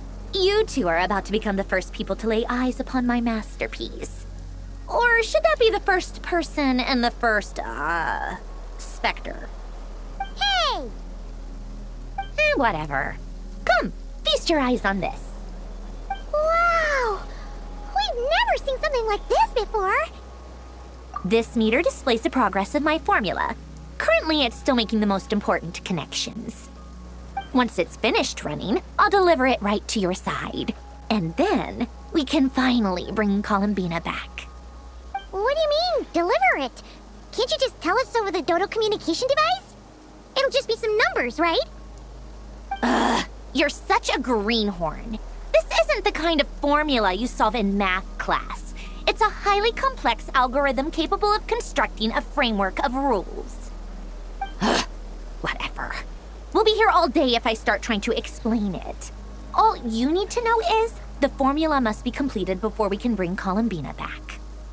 I'll share the data with you. Nicole's agreed to let me use her information channel, so we just need to use the Dodo communication device like so, and... there. Now you can check in on my progress. Wow! Look at that! You're amazing, Sandroni! About time you recognized my genius. Took you long enough. Anyway, that's all for me. You should check on the others if you have time. Make sure we don't have any weak links in the chain. That might sound harsh to you, but close supervision is a common practice in a Fatui. Not looking to catch anyone out. I just care about everything going smoothly. That's all. I'm kinda stuck here while the formula's running, so I need you to be my second pair of eyes in the meantime.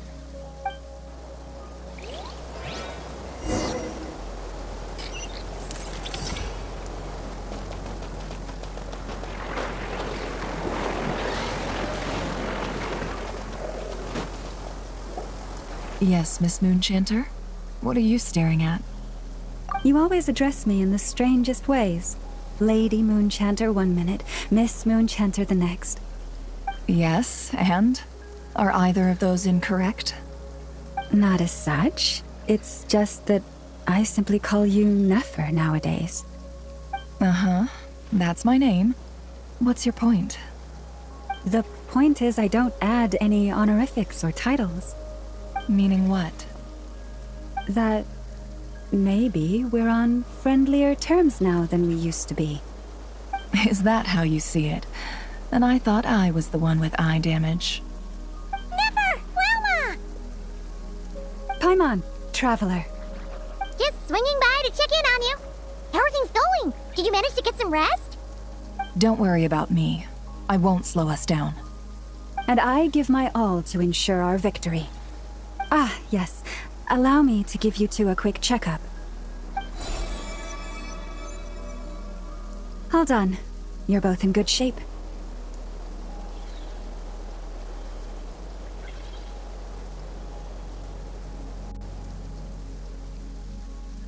You're welcome. You'll have your work cut out for you in this battle against Dottore, so make sure to get some rest in first. Paimon will keep an eye on him, don't you worry. I'm glad to hear it. Take good care of yourself too, Paimon. Sure thing!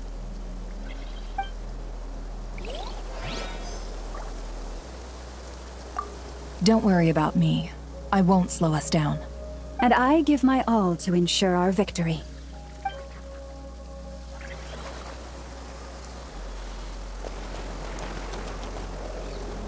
Thankfully, Miss Nicole has come to our aid. Nasha Town is now looking very well defended. Golden Flame. Yes, that's Nicole's power, all right.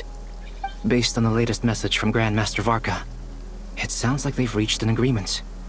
The situation should be more stable with her assistance. Everyone will have at least some degree of protection. Albedo! You're in! Hello there, you two. Are you well rested? That's good to hear. As per the plan, Albedo and I will be in charge of Nasha Town. As Dottore's energy field expands, it's creeping ever closer in that direction. But we will do our best to hold our position. We've fought side by side many times before, and always with great success. I believe this time will be no different. So don't worry about us. Focus on fighting Dottore. As Dottore's energy field expands, it's creeping ever closer in that direction. But we will do our best to hold our position. We've fought side by side many times before, and always with great success. I believe this time will be no different. So don't worry about us. Focus on fighting Dottore.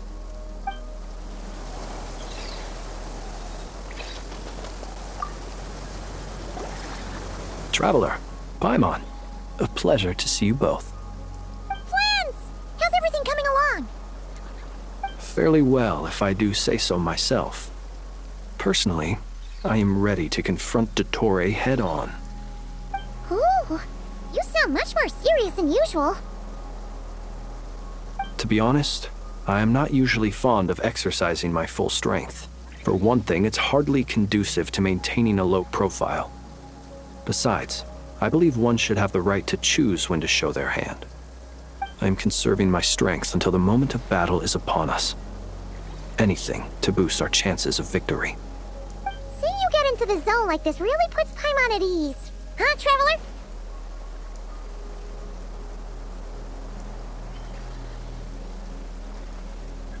I consider it an honor to have your trust. Rest well. I look forward to seeing you both in your element during the battle.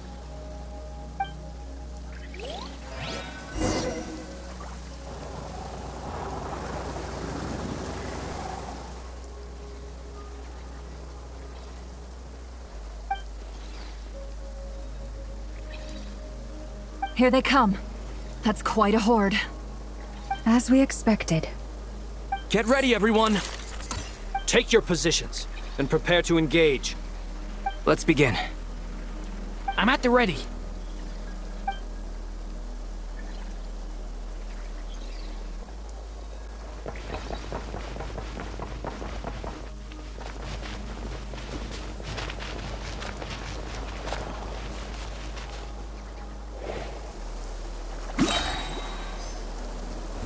What a waste of time! Change of plan. Go! Observe.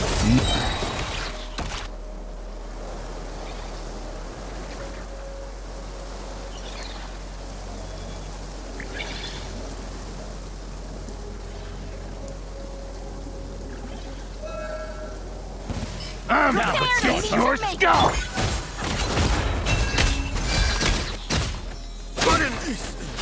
These creatures cannot stand against us. Oh, fighting talk. Just don't let your guard down. That goes without saying. I'm hardly the risk taker in this group. Excuse me?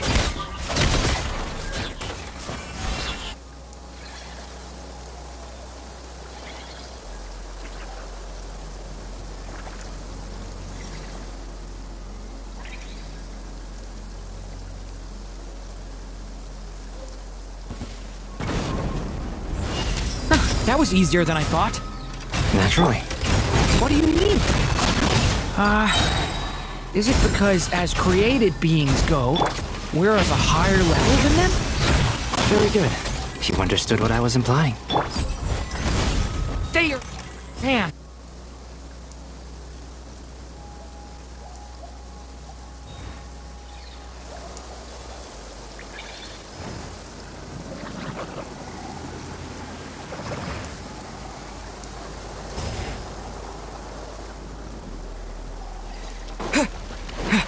People have always used fire to drive away wild beasts.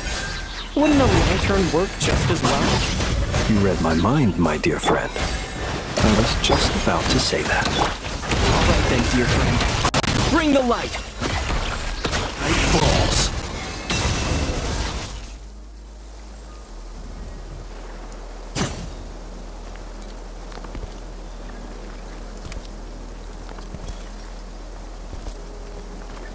You're looking well.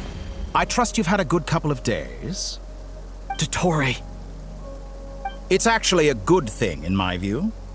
If the subjects of my experiment were to die prematurely, it would throw quite a wrench in the works. And so, I must thank you all for your resilience. We are no longer on the same level, but you are nonetheless worthy of my respect. A creator god should be merciful and gracious after all. And in any case, it is only right that before I end your lives, the world is informed of the arrival of their new god.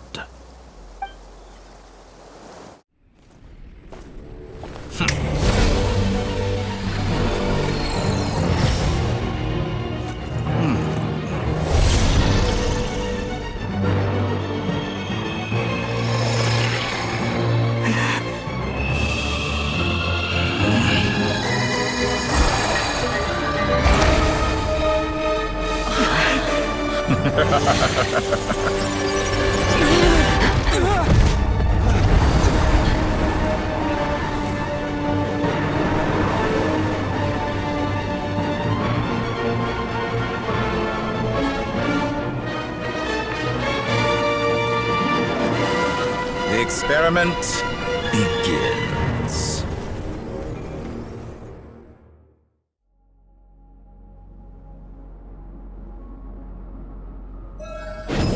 With the marrow of the 3 moons in my hand, behold the false moons fall!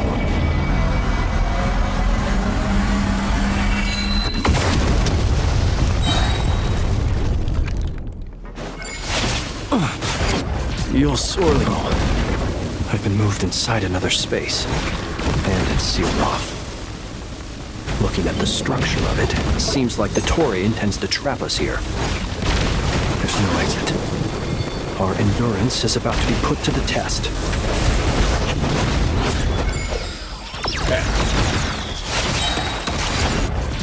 Looks like Dottore has opted for a divide and conquer strategy. But we will not allow him to triumph. Now, I shall pray for our victory.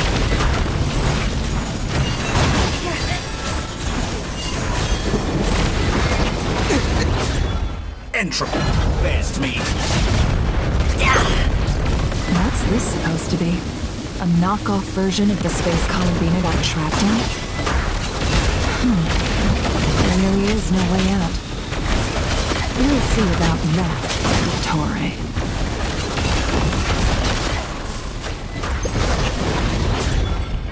attention! My apologies. I had not intended to take your teammates from you. But you have a choice. Obey, and I can release them. An excellent deal, if you ask me. Won't you consider that?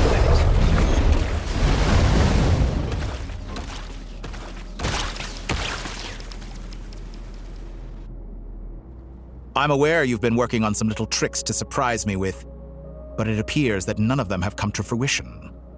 My guess would be that you're trying to bring Columbina back. But then, where is Sandrone? Or are you trying to buy time for her? I always found their friendship to be a curious phenomenon. Two highly incongruent personalities, and yet they share a deep connection. Speaking of Columbina, I once saw her as like a younger sister. We got along quite amicably while she was with the Fatui. But then one day she suddenly decided she would refuse to take part in any further experiments. To this day, I truly don't understand what I could have done to upset her so much. It's such a pity. I could have had a sister, a family. But alas, she grew to dislike me. You're not fit to be family to her. That I can't deny.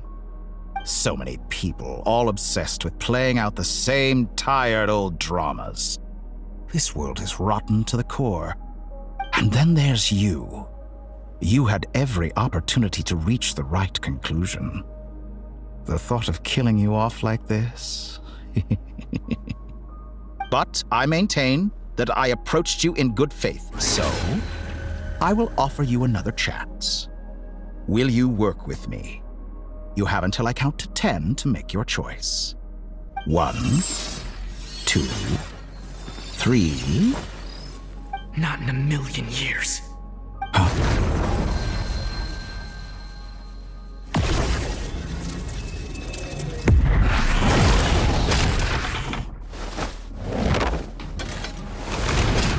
Sandrone, what a pleasant surprise. I didn't think you'd join us all the way up here. You're as sick and twisted as ever. Don't fool yourself into thinking anyone's grateful for the chances you're offering them. Sandrone? But the formula hasn't finished running yet. Funnily enough, I was just discussing a collaboration opportunity with the Traveler, and then I see you, who I must say is a good example of an opportunity gone to waste. Gone to waste? I said that everyone would get one chance, and you've used yours to march right back into the lion's den. So yes, it's an utterly wasted opportunity. And what makes you think I believe a word that comes out of your mouth? I was planning on disposing of your little formula after wrapping up more urgent business here. But since you've taken the trouble of serving it to me on a silver platter, I can simply bring it forward in the schedule.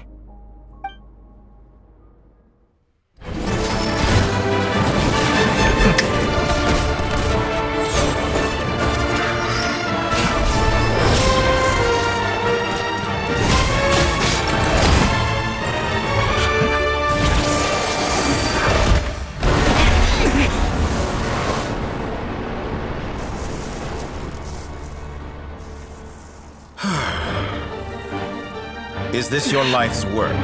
This piece of trash?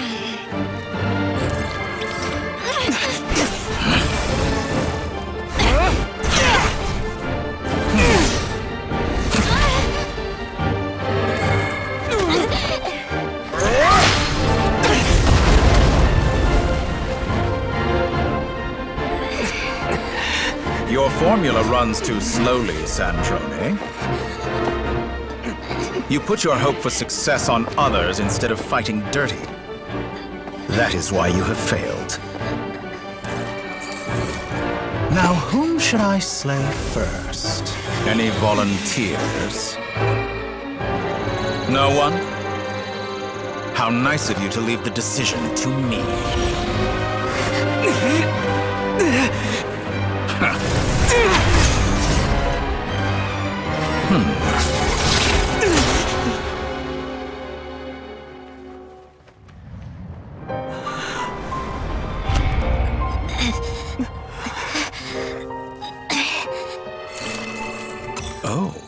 unexpected.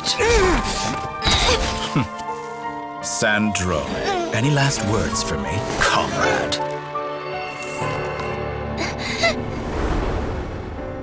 Is there anything you wish for? Not really.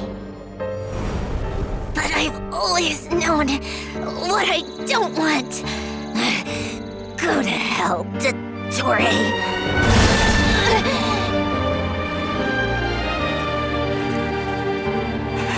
No!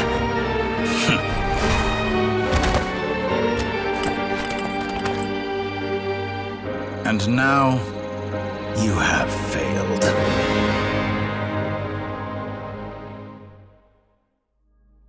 Sandrone!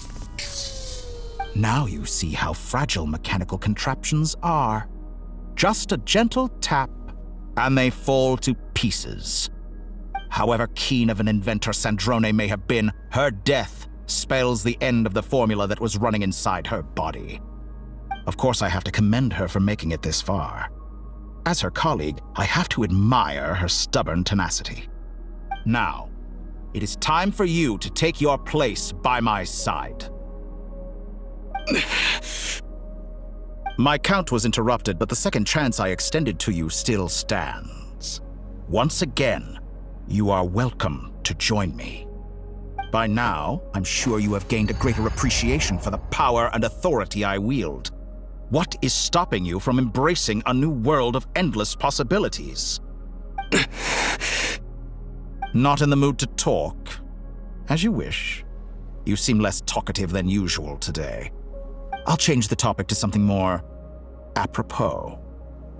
Sandrone was always like this, never trusting anyone, always so reluctant to share her research with them. Objectively speaking, she had her strengths. It is remarkable how she extracted and even optimized the world formula from so much data. But her inability to trust was her undoing. Had she allowed someone else to monitor or run the formula for her, you might still have a chance at victory even now. But regrettably, she was a stubborn fool. As much as it pains me, she had to go. Dottore, maybe this is news to you, but people can change. Columbina surprised you when she escaped. And I think Sandrone would surprise you too. Change? You can twist the truth however you want, but I see it clear as day. You're the one who can't trust other people. Is that how you see me? By this point, what can you hope to do about it?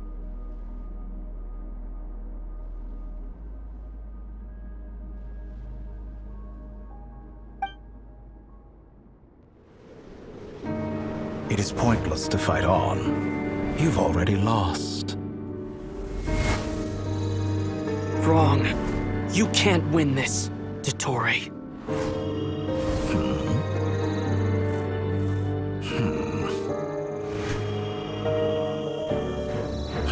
What?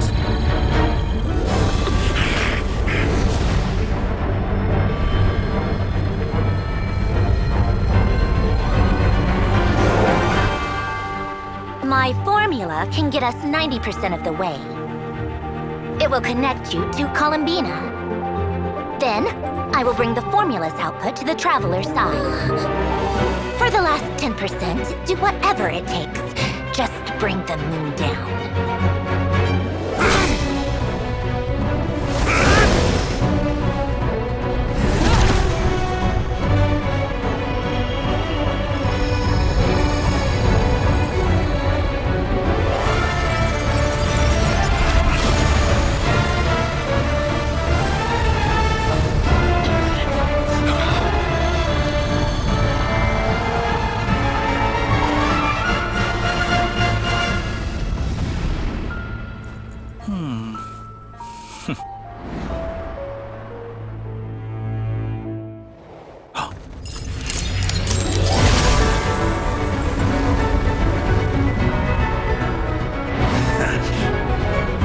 The moon will never be yours!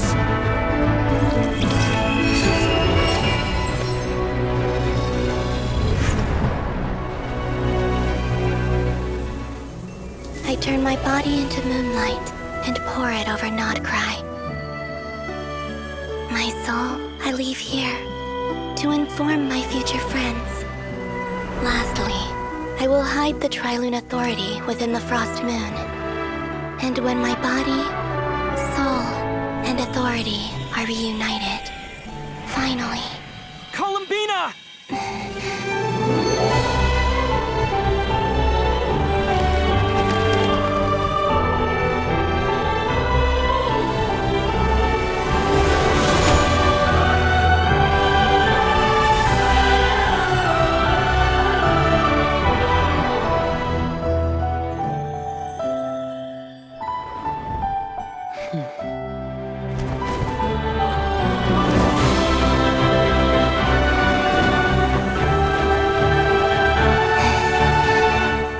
It's been too long.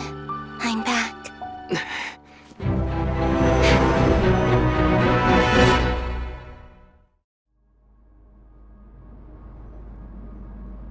Stay focused on the battle, Traveler. What a touching reunion.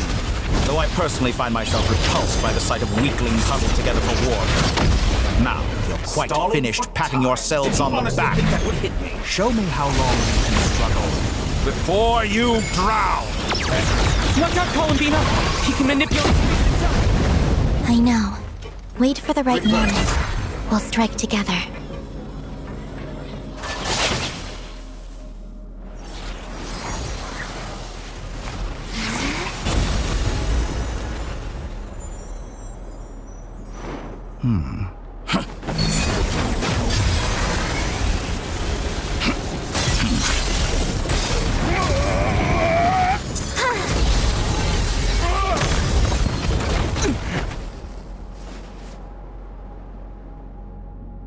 I grant you the new moon's blessing.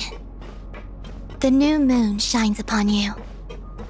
I am growing weary of your stubborn resistance. Time to pay for your heinous crimes! So No longer must the world cower in the cold night. Our future is not yours to command! Let the moonlight dispel the darkness. Everlasting as the moon. So you'd rather wallow in this rotten, decaying world? Willfully blind. How can you be so satisfied with your fate?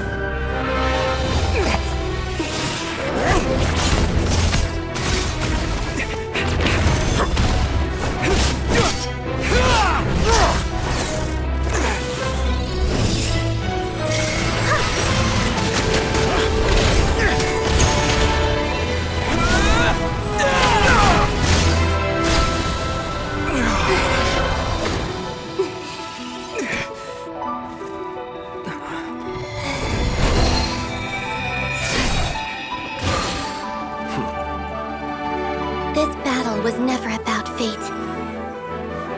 It's about friends, family, and the home you stole from them. So dull. Only the weak rely on each other for comfort. Once I transcend fate, you will be nothing but fodder for my grand experiment! That will never happen.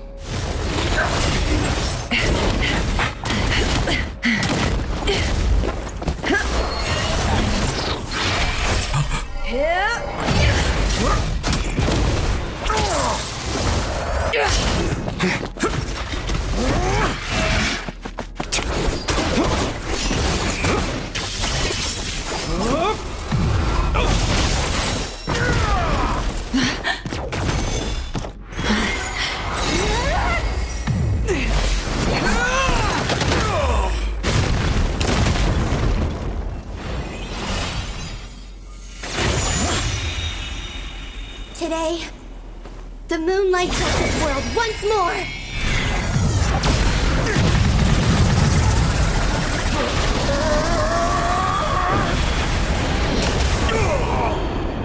This loathsome world.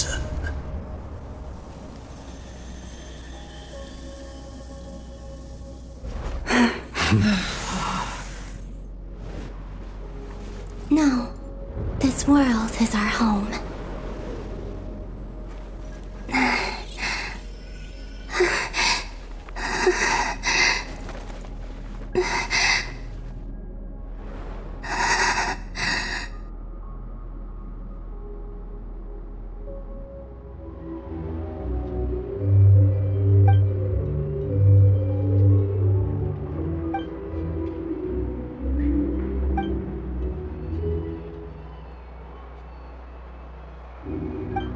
No, you're doing it wrong. The moon looks like this now.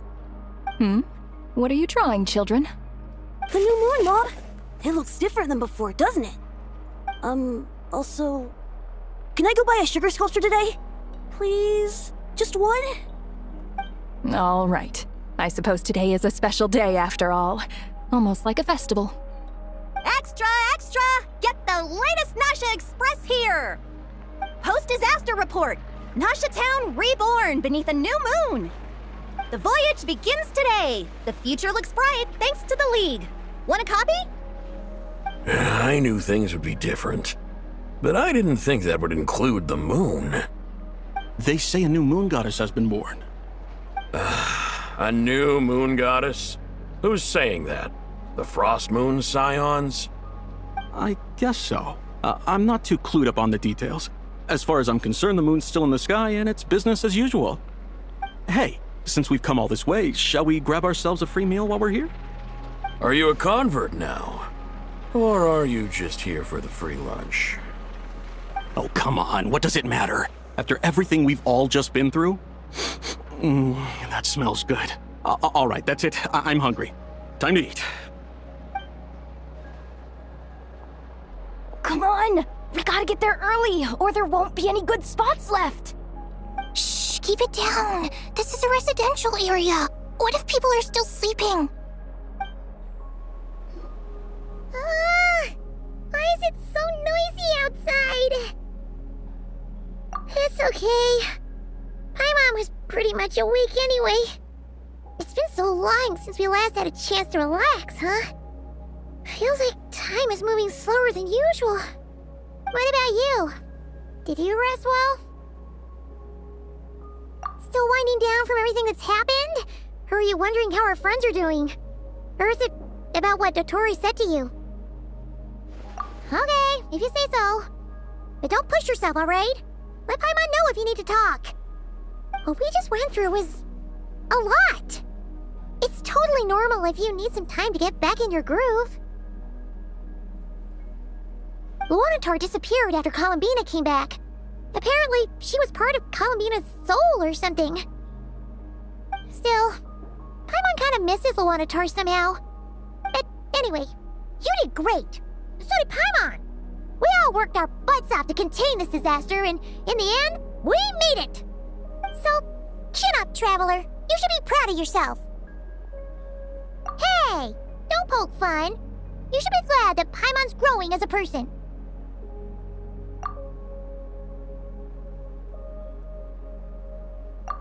Paimon didn't think you'd mention it. You have no idea how anxious Paimon was. She was worried sick about you. Well, if you really want to show Paimon you're sorry, you're gonna need to make it up to her. You better be ready to splash out on a lavish meal. Phew. Okay. Paimon's full now. Huh? Oh, well... Hey there, Traveler and Paimon! Good morning! Morning, Yehoda! Here for some breakfast? Oh, I've already eaten. Just need some water. I was mostly worried you might forget what day it was today. So, I came over to remind you. Careful there, Paimon. Too much food will make you drowsy. Don't let anyone catch you hiding at the back and nodding off during the League meeting. You should probably be saying that to Aino. She's the baby of the group, if anyone. True. You know, I'm surprised that all these competing groups are actually coming together to try to solve things together. Definitely a first for Nodcry. Well, nothing like a region-wide calamity to bring people together. After that, surely even the most self-interested people have to realize that going it alone isn't worth the risk, right? Try telling Boss Neff that. She's not exactly convinced that people are gonna get with the program. Really? But if she's so pessimistic about it, why'd she agree to be the Curatorium's representative in the League? Probably 'cause even though Unity sounds like a pretty far-fetched idea, the benefits it would bring make it worth a shot. I think things will work out, though. I swear, Nodcry feels like one big family now with everything that's happened. More than it used to, anyway. Paimon's with you on that one. And it seems like plenty of other people agree, too. Just listen to the bustling streets! All right. Everyone's been rebuilding these last 2 weeks, and the evacuees have been coming back in droves. Life's slowly returning back to normal. Which means my workload's probably gonna shoot back up. Were you about to head out? There's still some time before the ceremony begins, you know.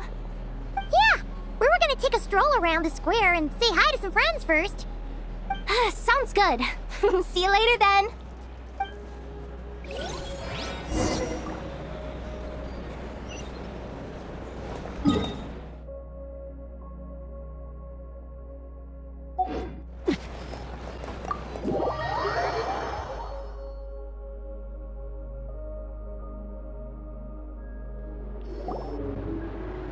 Please accept today's boon.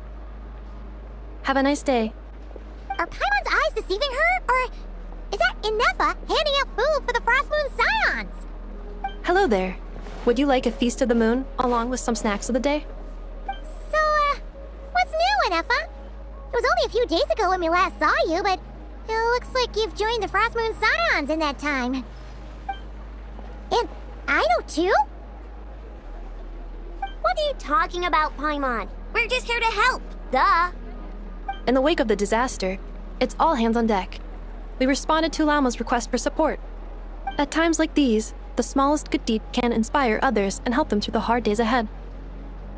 And we're using eggs and heating tubes to make that a reality, in true Krumkake Crab Shop style! Enough! Did you hear that? The Traveler said I did good. The Traveler! That's because it's true, I know. Proposal. If you can resist eating today's dessert, I will provide you with compliments, too. No way! Well, that proposal got shot down quickly. I need something to get me through the hard times too, you know. Mom! Yes, dear. Go right ahead. Excuse me. Could I take a photo with the robot lady? She helped us get safely out of Nodcry, and she helped us get back home too. She's the best. Of course she is. And since I'm the whiz kid who built her, that makes me even better than best, right? But you stole my snacks though. Oops. Shall we move to the open space near the center? The view there is better. Thank you! Aren't you the better pick for this job, Flint's? You underestimate yourself yet again, Master Ilua. Not at all. I rarely come by Nasha Town. I don't know any of the big shots here. All in good time. Socializing is a step-by-step journey. But you're much further ahead on that road, aren't you? You're not seeing the full picture. You know the truth now. My friends do not understand my habits. There is no question about it. The Lightkeepers need a representative in the League. Someone who is upright, cares about other people, and can realize their self-worth through group action. You say it like you wouldn't make the cut. I am most flattered that you think I would. Sigh a little less, Master Ilua, and have more faith in yourself. All the Lightkeepers agree that you're a very promising young man. That is precisely why Starshina and Nikita felt safe delegating such important work to you. I'm sure we all also agree that we would sooner die of dehydration than manage to wrangle anything out of you in a discussion. My apologies. I am not in the habit of bringing water with me when I go out. Whatever. I'll take the job. By the way, who else is part of this? Oh, it's quite the who's who of Nodcry. There's the Moon Chanter of the Frostmoon Scions, the boss of the Curatorium of Secrets, a representative of the Voynich Guild, and even someone from the adorable Krumkake craft shop. I'm sure you will find speaking with them to be a genuine pleasure. If you say so. I've never done this work before, so I'm honestly a little scared of making mistakes. But I'll do it. Not only is it our duty as Lightkeepers, but because I want to make Nodcry a more welcoming place. An admirable attitude to take. The beacons are lit, Itlua. We're but one step away from breaking through the blizzard. We have the chance to band together and build our shared homeland into an Elysium. This is unprecedented for Nodcry. An opportunity not to be missed. Yeah. You're right. I'll do my best. Quite a few familiar faces have arrived. Let's go, shall we?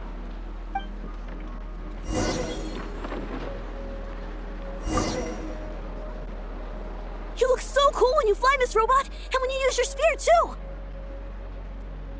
And even though you took my snacks, it's pretty cool that you can build stuff like this. You've got so many inventions. It's amazing! Also... Micah, we need to go now. 1 second! Please take this Feast of the Moon, as well as some snacks. Share them with your mother and your lovely family.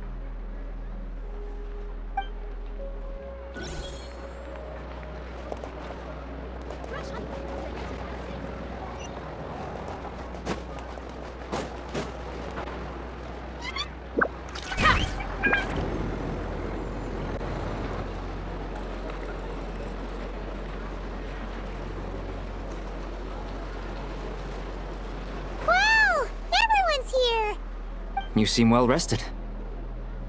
I know no one's asked, but I'm sure you all want to know, so let me just say, we're doing great. Thanks. Well, great, but not perfect. I'm starting to lose my mind from boredom. Can't drink a drop of alcohol while I'm waiting for my wounds to heal. I'm sure you had a sneaky swig or two. Wait, how'd you find out? I'm sure you must be missing Mondstadt after all these years away, Grandmaster. Yeah, you could say that again. Every time I get news from Mondstadt, it makes me want to go back and see the place for myself. Honestly, once things are wrapped up here, I think it'll be time to head back home. Hey, looks like someone's taking the stage. Can everyone see okay? Anyone need a boost? I'll just listen from the back. It's fine. You're taking this pretty seriously, huh, Durin? Well, it's not every day that I get the chance to see how people speak in official settings. Soak it up like a sponge. I'll make sure you get a chance to practice for yourself later down the line. Actually, I know just the thing. You can debrief the Knights of Favonius for me. Mr. Varka, are you forgetting that I'm not a Knight of Favonius? I can knight you. Any particular title you'd like? Is he joking? I really can't tell. You'll have to figure this one out for yourself. It'll be a good learning experience. It is my honor to host the opening ceremony for the League, and to have this opportunity to speak to you all in my capacity as Voynich Guild representative. Could this person also have been pushed onto the big stage by the real big shots? Guess I'm not the only one then. We come here today, having weathered the trials and hardships of yesterday, and having learned from them the importance of unity and cooperation. All right, here we go. Uh-oh, looks like Aino's off in Dreamland already. Wait, Boss is looking kinda drowsy too. What's up with her? Come on, get this speech over with already. Nodcry is our home, the land we rely on for survival. And as we chart a course for the future, may we persevere through the storms ahead as we sail towards a new era of prosperity, freedom, and hope.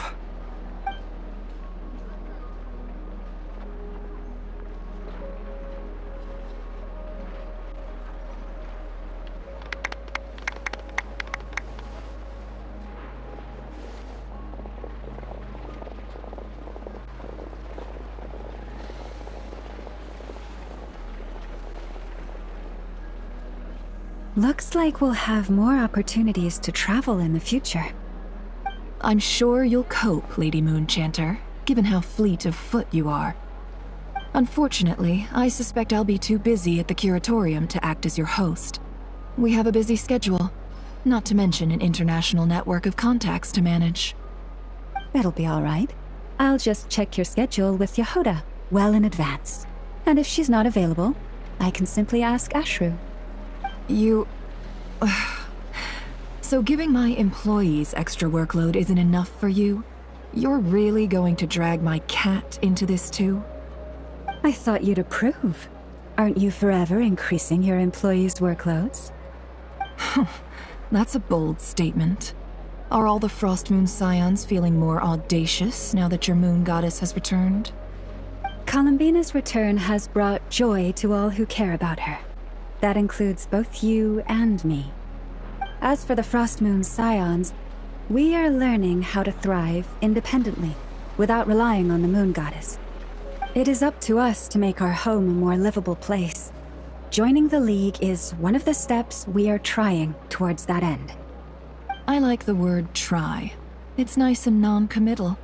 You can opt out at any time and still say you tried. You don't see a bright future for the Frostmoon Scions? Or did you mean the League? I'm just not as optimistic as you. The Frostmoon Scions should count themselves lucky that they have a leader as stubborn and enterprising as you. But Nodcry's a big place, with all kinds of people. Most of them don't enjoy answering to a leader, or even listening to reason. Well, that's where you and your methods come in. Unless the Curatorium of Secrets is only here for appearances. For now, yes. And that won't change until this venture becomes worth my while. What would make it worth your while? Getting out more than I put in. Right now, I'd barely break even, but I'll grant that it's a good start for Nodcry. Then maybe it's worth a try. All right, you can stop now. Or do I have to join the Frostmoon Scions before you'll get off my back? You'd be very welcome to join us. Hey, you two! Congrats on all your hard work! What are you chatting about? Nefer was trying to dissuade me from adding to her employees' workload. Also, she's considering joining the Frostmoon Scions. Sorry, what? Your conversations are always the most interesting. Would you two care to join me for some tea before heading to your next destination?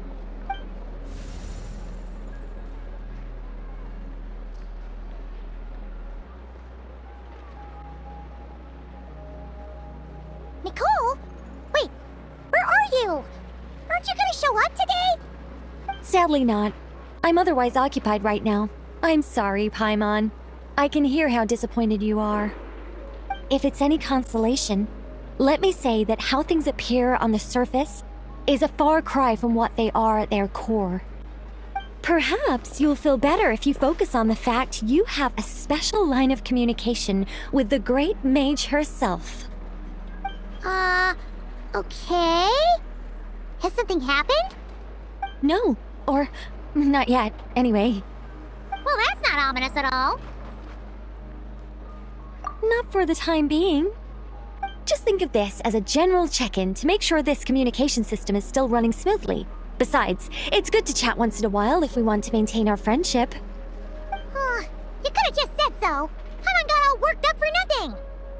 Still, the best friendships are built through face-to-face interaction, you know. It's never gonna stop being weird having tea with you when you're not there and just talk into thin air. All right, fair point. I'll bear that in mind for next time. Yeah. Any update on that crisis at the world's borders? Alice just informed me that they had their work cut out for them, and now everyone's thoroughly exhausted. But they did finally get things back under control. Still, we can't let our guard down yet. The disruption caused by this disaster has made Tevat easier to detect from the outside universe. She plans to wait for things to stabilize, then reschedule her Mondstadt vacation plans. As for me, I agree with Hat Guy's perspective. This is a time when many new variables are emerging, and the situation is changing constantly. Plus, most of this change is for the worse. We have to remain vigilant and ensure that the embers of chaos are not rekindled. I did notice that the energy in Nodcry changed somewhat after the War of Funerary Flame, but since it was still aligned with the Light Realm, I never gave it a second thought. It looks like I'll have to examine the connections between phenomena I observe more closely in the future. Just doing my duty. It's more or less second nature by now. Of course. To give you the full picture, I'd have to start with the substance from which angels were formed. Never mind. Paimon's right. Showing off my knowledge would be much more satisfying in person. By the way, you did receive the gifts from the Hexen Circle, yes? I'm not trying to claim credit or anything, but my pride demands that I at least mention it. They're quite similar to the protective talisman that Alice gave Dory, but with some very special enhancements. Oh! So that's what kept our friends safe when Dotori trapped them. Indeed. We went to great lengths to make sure they were invisible to his eyes. I'm so happy they came in handy. Still, not fishing for gratitude, by the way. I just want you to be aware that sometimes your friends may be protecting you in ways you cannot perceive. Anyway, I'll contact you if anything else crops up. If not, you know what they say, no news is good news. Oh, my angelic instincts are tingling. They say you should head to the docks next. Your friends are about to board their ship home.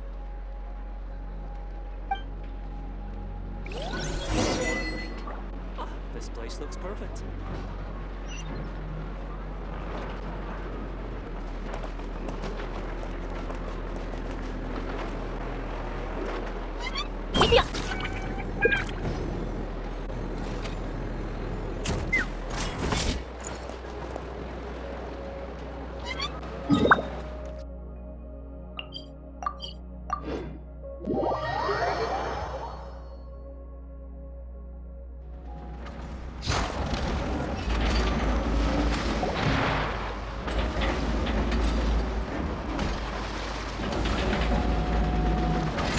You're here. You're here too, Hat Guy. Are you heading back together? No. I'm bound for Sumeru, and she for Fontaine. We just happened to cross paths at the harbor. Everything seems fine. Sandrone may have an abominable temper, but she's always been very responsible with important calculations, and things entrusted to her by valued friends. You always speak as if you know us inside out, Mr. Hat Guy. Maybe I'm just a good judge of character. I certainly hope that's all there is to it. Regardless, you have been a significant help in this matter. For that, you have my gratitude. I didn't do anything special. Sandrone's the one who completed a seemingly impossible formula and turned the tide of the entire battle, even giving her life in the process. She's the one we should be thanking. Even we were unaware that Sandrone had hidden the real formula inside Polonia's body. She managed to fool Dottore into thinking the formula was running in her system by installing an identical-looking decoy within her. She probably realized that she didn't have the strength to stop Dottore. But this way, she could at least get him to lower his guard. She always worked like that. Always had a backup plan. Well, that's why I'm traveling to Fontaine. She made a request of me long ago, and the time has come to fulfill it. Think of it as her will. She said that should she ever fail in a mission, She'd like me to deliver her core and Polonia's to the Fontaine Research Institute. She also mentioned that she had made arrangements for people there to set her affairs in order. Some of her personal effects, such as her notes, were left to me. I've decided to take them back to the House of the Hearth, for safekeeping primarily, but also as mementos, I suppose. However, there is one book among them that I'd like to leave in your care. I'll have someone deliver it to your residence at the flagship at a later date. No, I was specifically warned not to tell her. This is her last wish, and I will abide by it. I can only hope so, but none of us here can know for certain. I bade farewell to Columbina earlier today. As promised, she turned the iridescent moon's marrow over to me. She spent a long time with Sandrone's body, saying her goodbyes. Oh, is she alright? Sandrone's passing has left a great wound in all of our hearts. It will take time to heal. But Columbina surprised me. She offered me some words of comfort before I departed. Despite being grief-stricken herself, she showed an awareness of the feelings of others around her.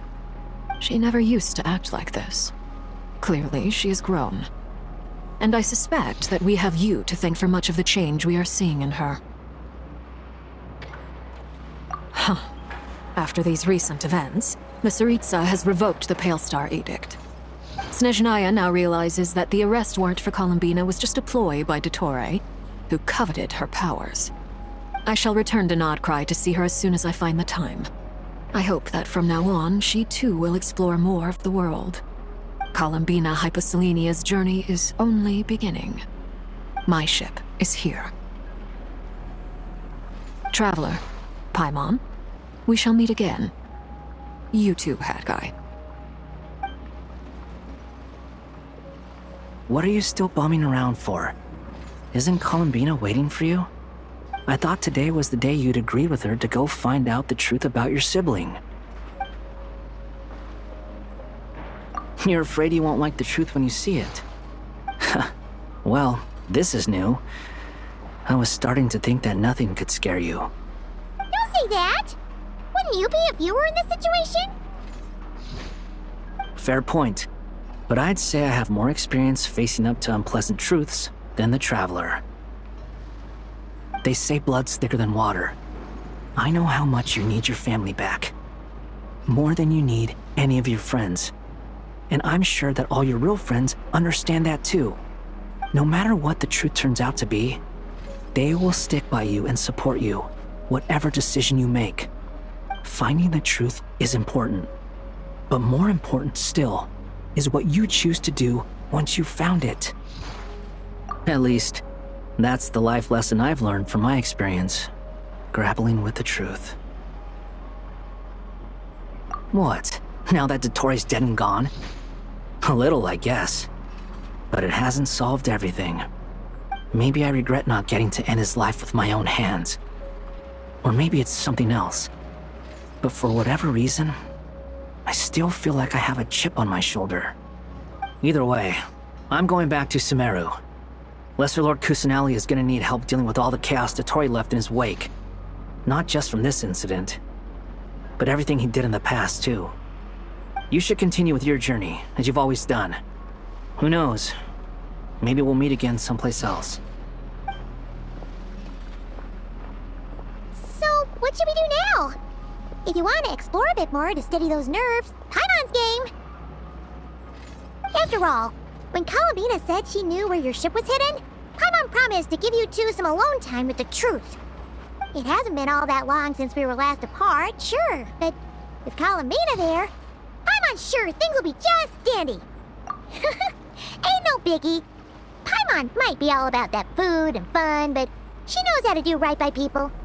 Paimon's sure you'd prefer to digest the news about your sister in peace. But, no matter what you see, just know you can share it with Paimon. Of course, as long as it's not super private. If you can't make sense of something, let's give it some thought together. And even if we both can't figure it out, Paimon can at least treat you to a nice meal. Glad to hear it. Feel better now? Alrighty. Next up, time to meet with Columbina.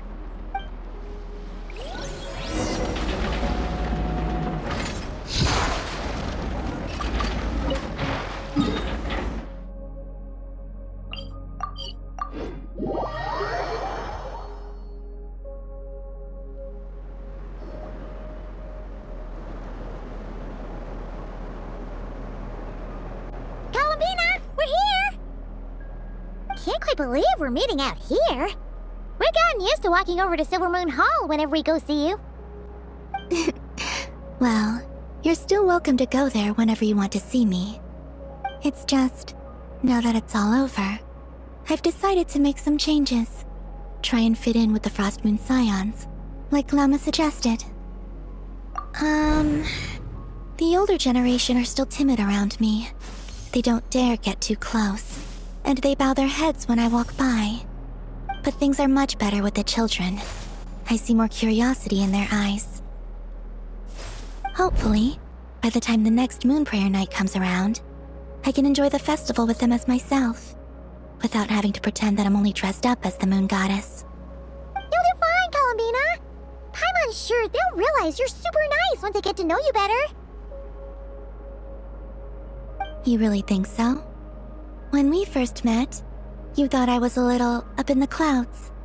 We were just starting out then, come on! So Lama told you, huh? I'm only teasing. I know that I have you to thank for pulling me back down to solid ground. It feels good to finally stand firm on the earth where I was born.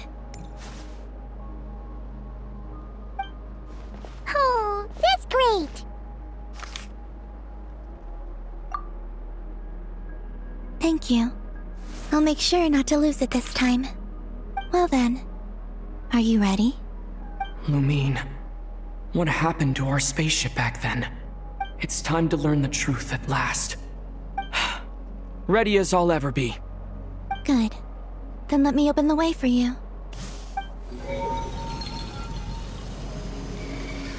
Where does this lead?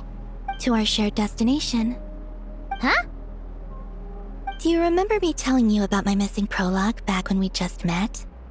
I said that my story began on the moon.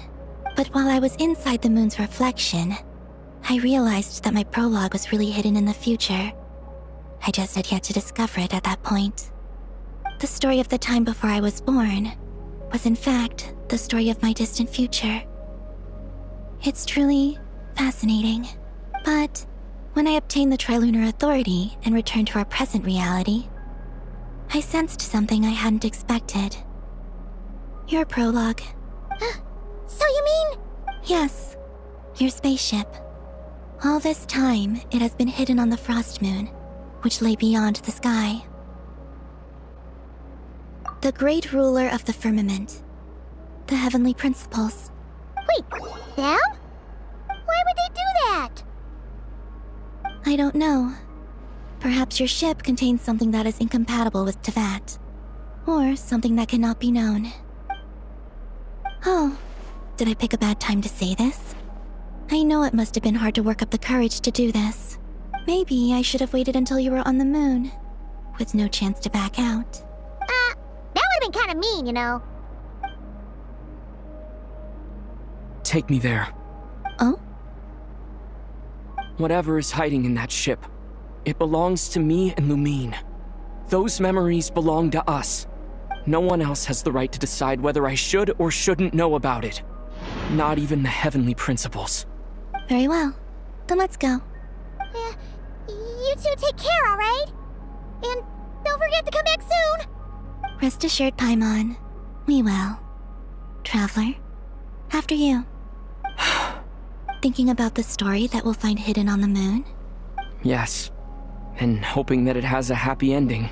Stories like that don't exist, you know? You don't believe in happy endings? I don't believe in endings. Where am I? This is the pathway I built between Tevat and the Frost Moon. The moon is very far away from us, so it could be a long journey.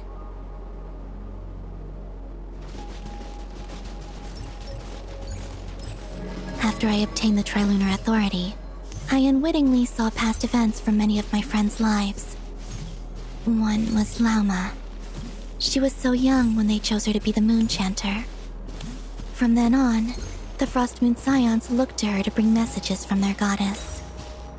But, for better or worse, I had left Hisi Island before she was ever born. It was not until much, much later that she met me. I think it's for the best. Because of the way things turned out, you had the opportunity to become friends. You're right. In that sense, I think we were both very lucky.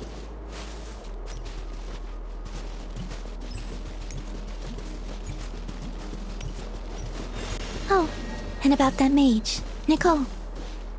I only recently learned that she has lived in Teyvat since the time of the Three Moon Sisters. The Moon Goddesses always had a good relationship with the angels. I suppose our friendship continues that tradition.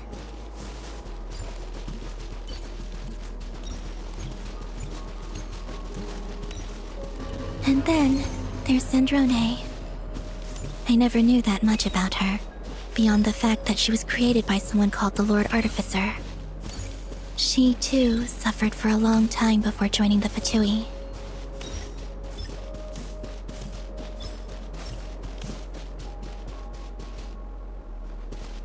How I wish I could talk to her again, even if only to hear her say nasty things to me.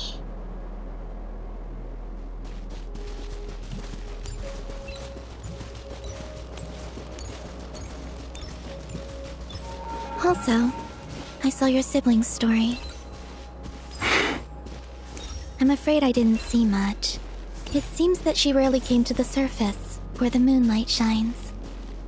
But I did notice that back when you first set out on your journey, she would often appear nearby, gazing at you from afar with a guilty look in her eyes. Lumine. Let us speak no more of the past. I probably shouldn't reveal so much about my friends. It's not my place. Let the moonlight carry us forth. We are very close now.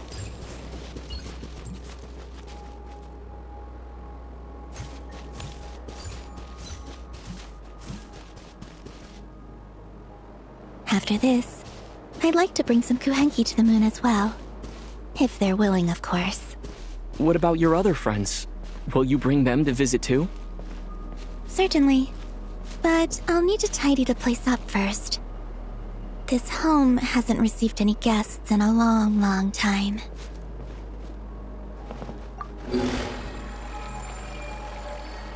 I remember writing something similar with you on Moon Prayer Night. I believe it was called... Dodoko's whirligig. Yes, that was it. You asked me if I was afraid to return to the moon, and I said that I was. The idea that I had gained something precious, only to lose it so quickly. That frightened me. But I'm not afraid anymore. Besides, this time, we're traveling together.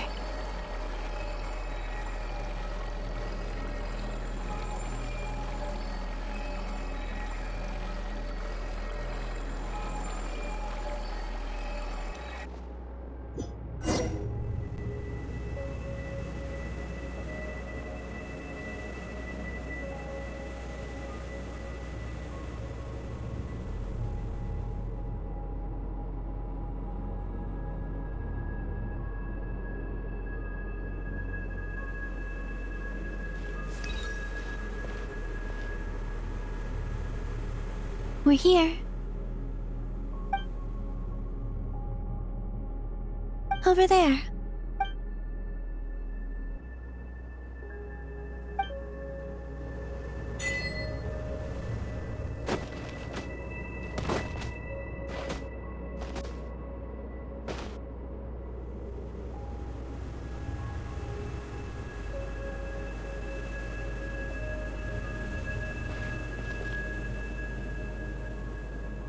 Our spaceship. It's huge. I suppose that the moon is the only place one could hide it.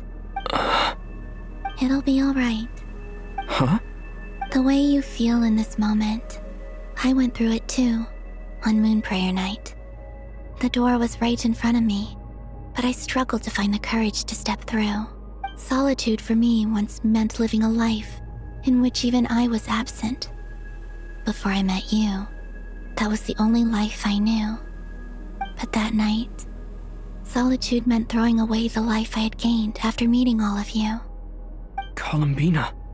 Go. Retrieve the part of your life that was once lost. Trust me, you will lose nothing by doing so. Look, Tevat is right there. All of our friends are down there, waiting for us. You're right. Thanks, Columbina.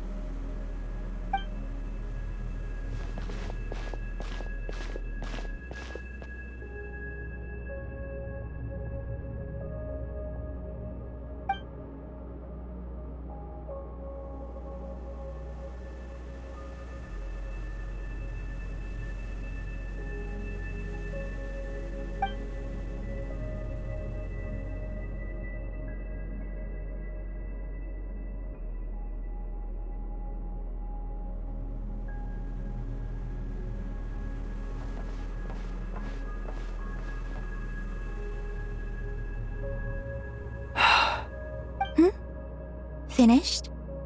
Yeah. Why did you take your eye mask off? Well, since my return, I've decided to take more opportunities to see the world with my own eyes. Besides, I've always wondered how Tevat looks from the moon. And what do you think? It's beautiful. I could spend a whole day here just gazing at it. What about you? What do you think of the truth you found? I haven't looked at another person's expression in a long time, but I think yours is saying it was neither good nor bad. Keep this up, and it won't be long before you give Nephra a run for her money. Oh, I don't think that's going to happen.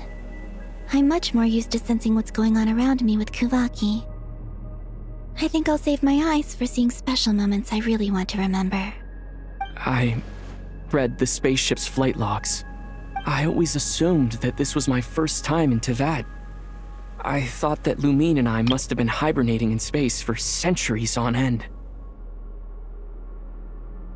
But the logs show that our spaceship flew over the skies of Tevat once before. A long, long time ago. Flew over? So you didn't land? No, the ship barely came to a stop before flying on again. After that, it continued traveling through space for a long time.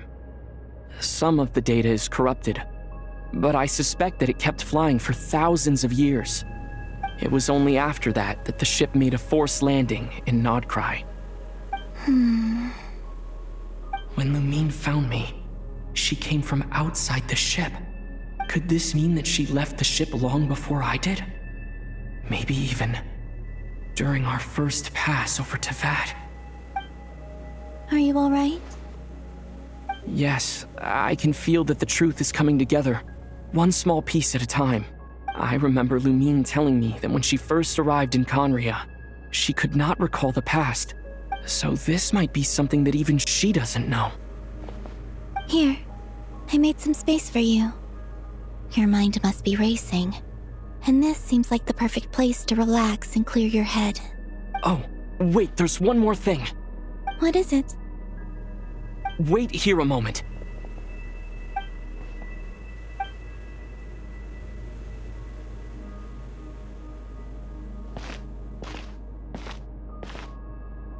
Hey, Columbina.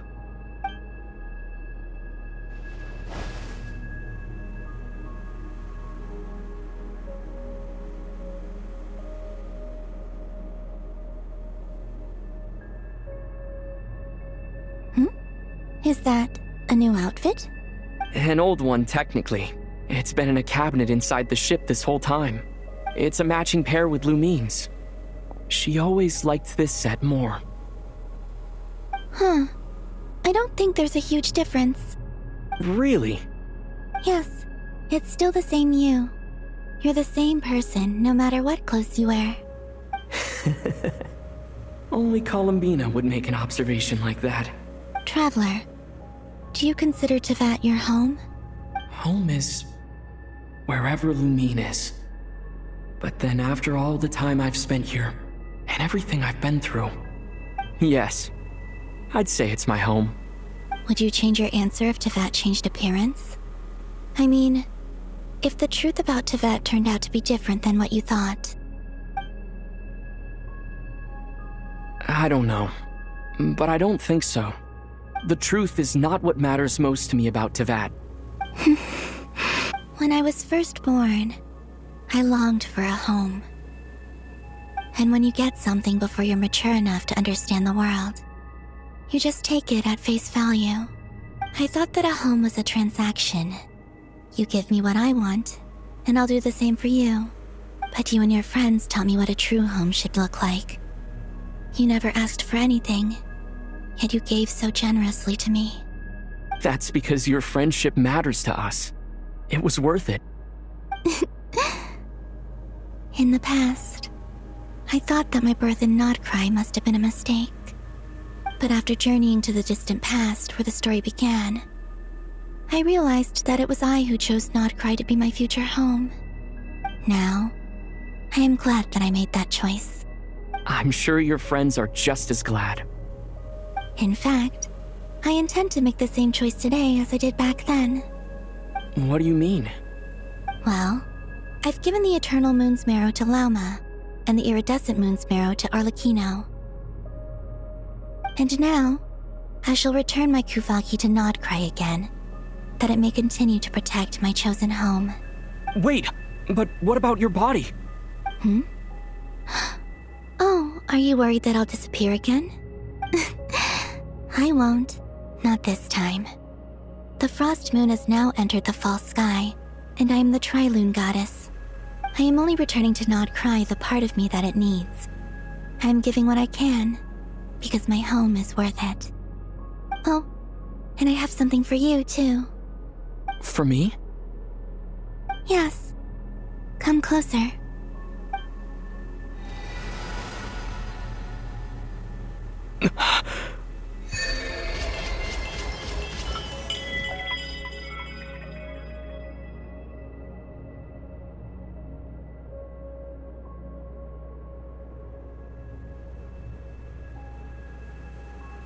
What was that? I lifted some of the restrictions this world placed on you. I trust this will help in your future adventures. My power. It feels like it's grown. I can use the elements more freely now. Thank you. This will be a great help. You're welcome. I see you as family, and after everything you've done for me, In fact, no. It's not because I owe you. It's because you're worth it. Here, this flower is for you.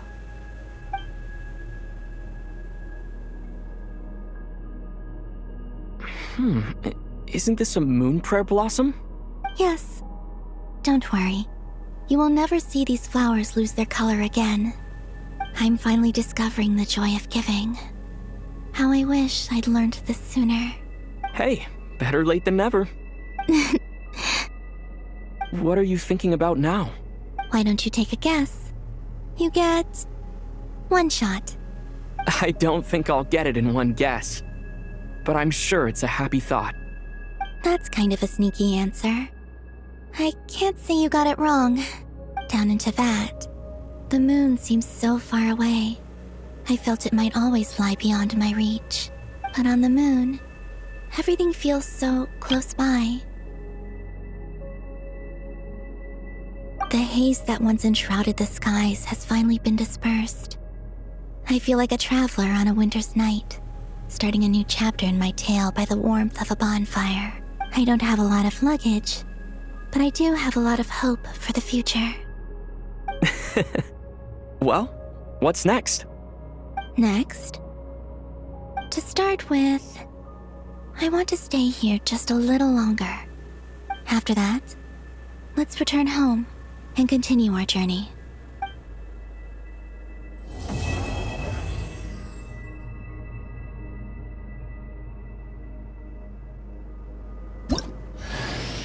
These clothes bring back so many memories.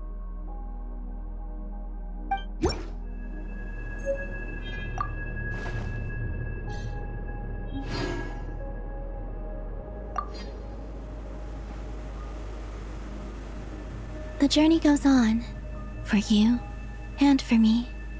Like I said, this is not the end. I don't believe there has to be an ending. Oh, is that your next destination? Most people would probably tell you to pack some warm clothes, But I experience things differently than most people, so I can't know how cold it is. In fact, it is home to quite a wondrous heat source.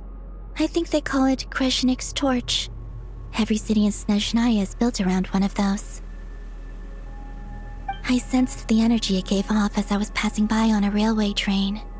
It felt grand and distant. I also recommend the Korolievsky troupe in Snezhnograd. They give performances quite regularly, and entry was free for harbingers. I liked them a lot. Ice cold and sharp. Crystal clear in some ways, yet profoundly unfathomable in others. Like the thick layer of ice on top of a frozen lake. That's just the impression that Tsaritsa gives me. I was never able to glimpse what truly lies beneath that icy exterior. In fact, I don't think the people of Snezhnaya even know what kind of power their god wields. Maybe that's because the Tsaritsa herself has never acknowledged, nor accepted that power. There's Regrator, the Rooster, and the Jester. Between them, they control a lot of what happens in Snezhnaya, but I can never wrap my head around how exactly power is split between them. I just know they are each responsible for many specific domains. I noticed that the Rooster and Regrator often appear to get along on the surface, while working against each other in secret, and theirs is not a friendly rivalry. But I wasn't particularly interested, so I tended to keep my distance. Now that I think about it, the term Mistelton often seemed to come up in connection with Project Stuja. Once things settle down in Notcry, I'd like to explore the world beyond Snezhnaya. You've told me so many stories about the other places you've been to, and all the friends you've made there. I'm curious to visit those nations and see them for myself. It would also help me learn more about the journey that has made you into the person you are today. Okay. As you continue on your journey, don't forget to gaze up at the moon once in a while. It is, after all, no longer an illusion. It shall cast down its true moonlight, connecting us in truth.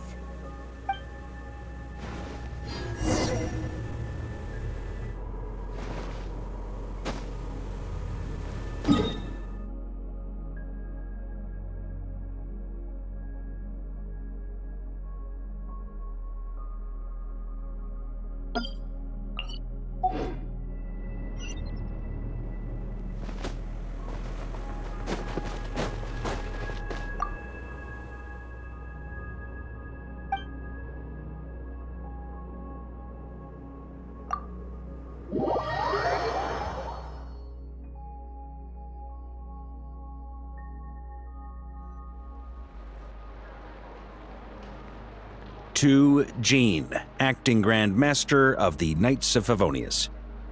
Ugh, this preamble is such a pain to write. It's probably high time we got rid of this acting business. I trust that Dern has updated you all on recent events. Hope we didn't worry you too much. The good news is, we managed to come together and put a stop to the Doctor's evil schemes. With that, I think it's safe to say that Notcry is finally out of the woods. As for the Fatui, not counting the Damselette, aka the Moon Goddess, who has left their organization, we found ourselves allied in this instance with both the Knave and Marionette.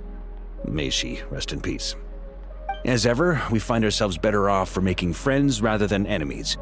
But until we can ascertain the Tsaritsa's true intentions, the future remains uncertain. In a short while... Wait, how am I meant to surprise everyone if I tell them in the letter that I'm heading home? Well, that would be a huge waste. Okay, got it. I will begin sending the expeditionary team back home in waves. I'm sure they'll be able to answer any questions you still have. I hope they won't gloss over the details of my many heroic deeds, but if they do, I'm sure it'll be because they're just too exhausted from the long journey. I think of Mondstadt daily. Please give everyone my best regards. P.S. The honorary knight went above and beyond this time. Are there any other honors we can give him? I'll leave it with you. P.P.S. Please be extra nice to Klee for the foreseeable future. I cashed in on the last favor that the Hexen Circle owed us, so we need to earn some more goodwill. If there's any serious problems, feel free to stick me in solitary confinement when I get back. I'll do the time for her. Whew. And that, as they say, is all she wrote. End of an era. And with the moon shining down brighter than ever, I think everyone is going to sleep well tonight.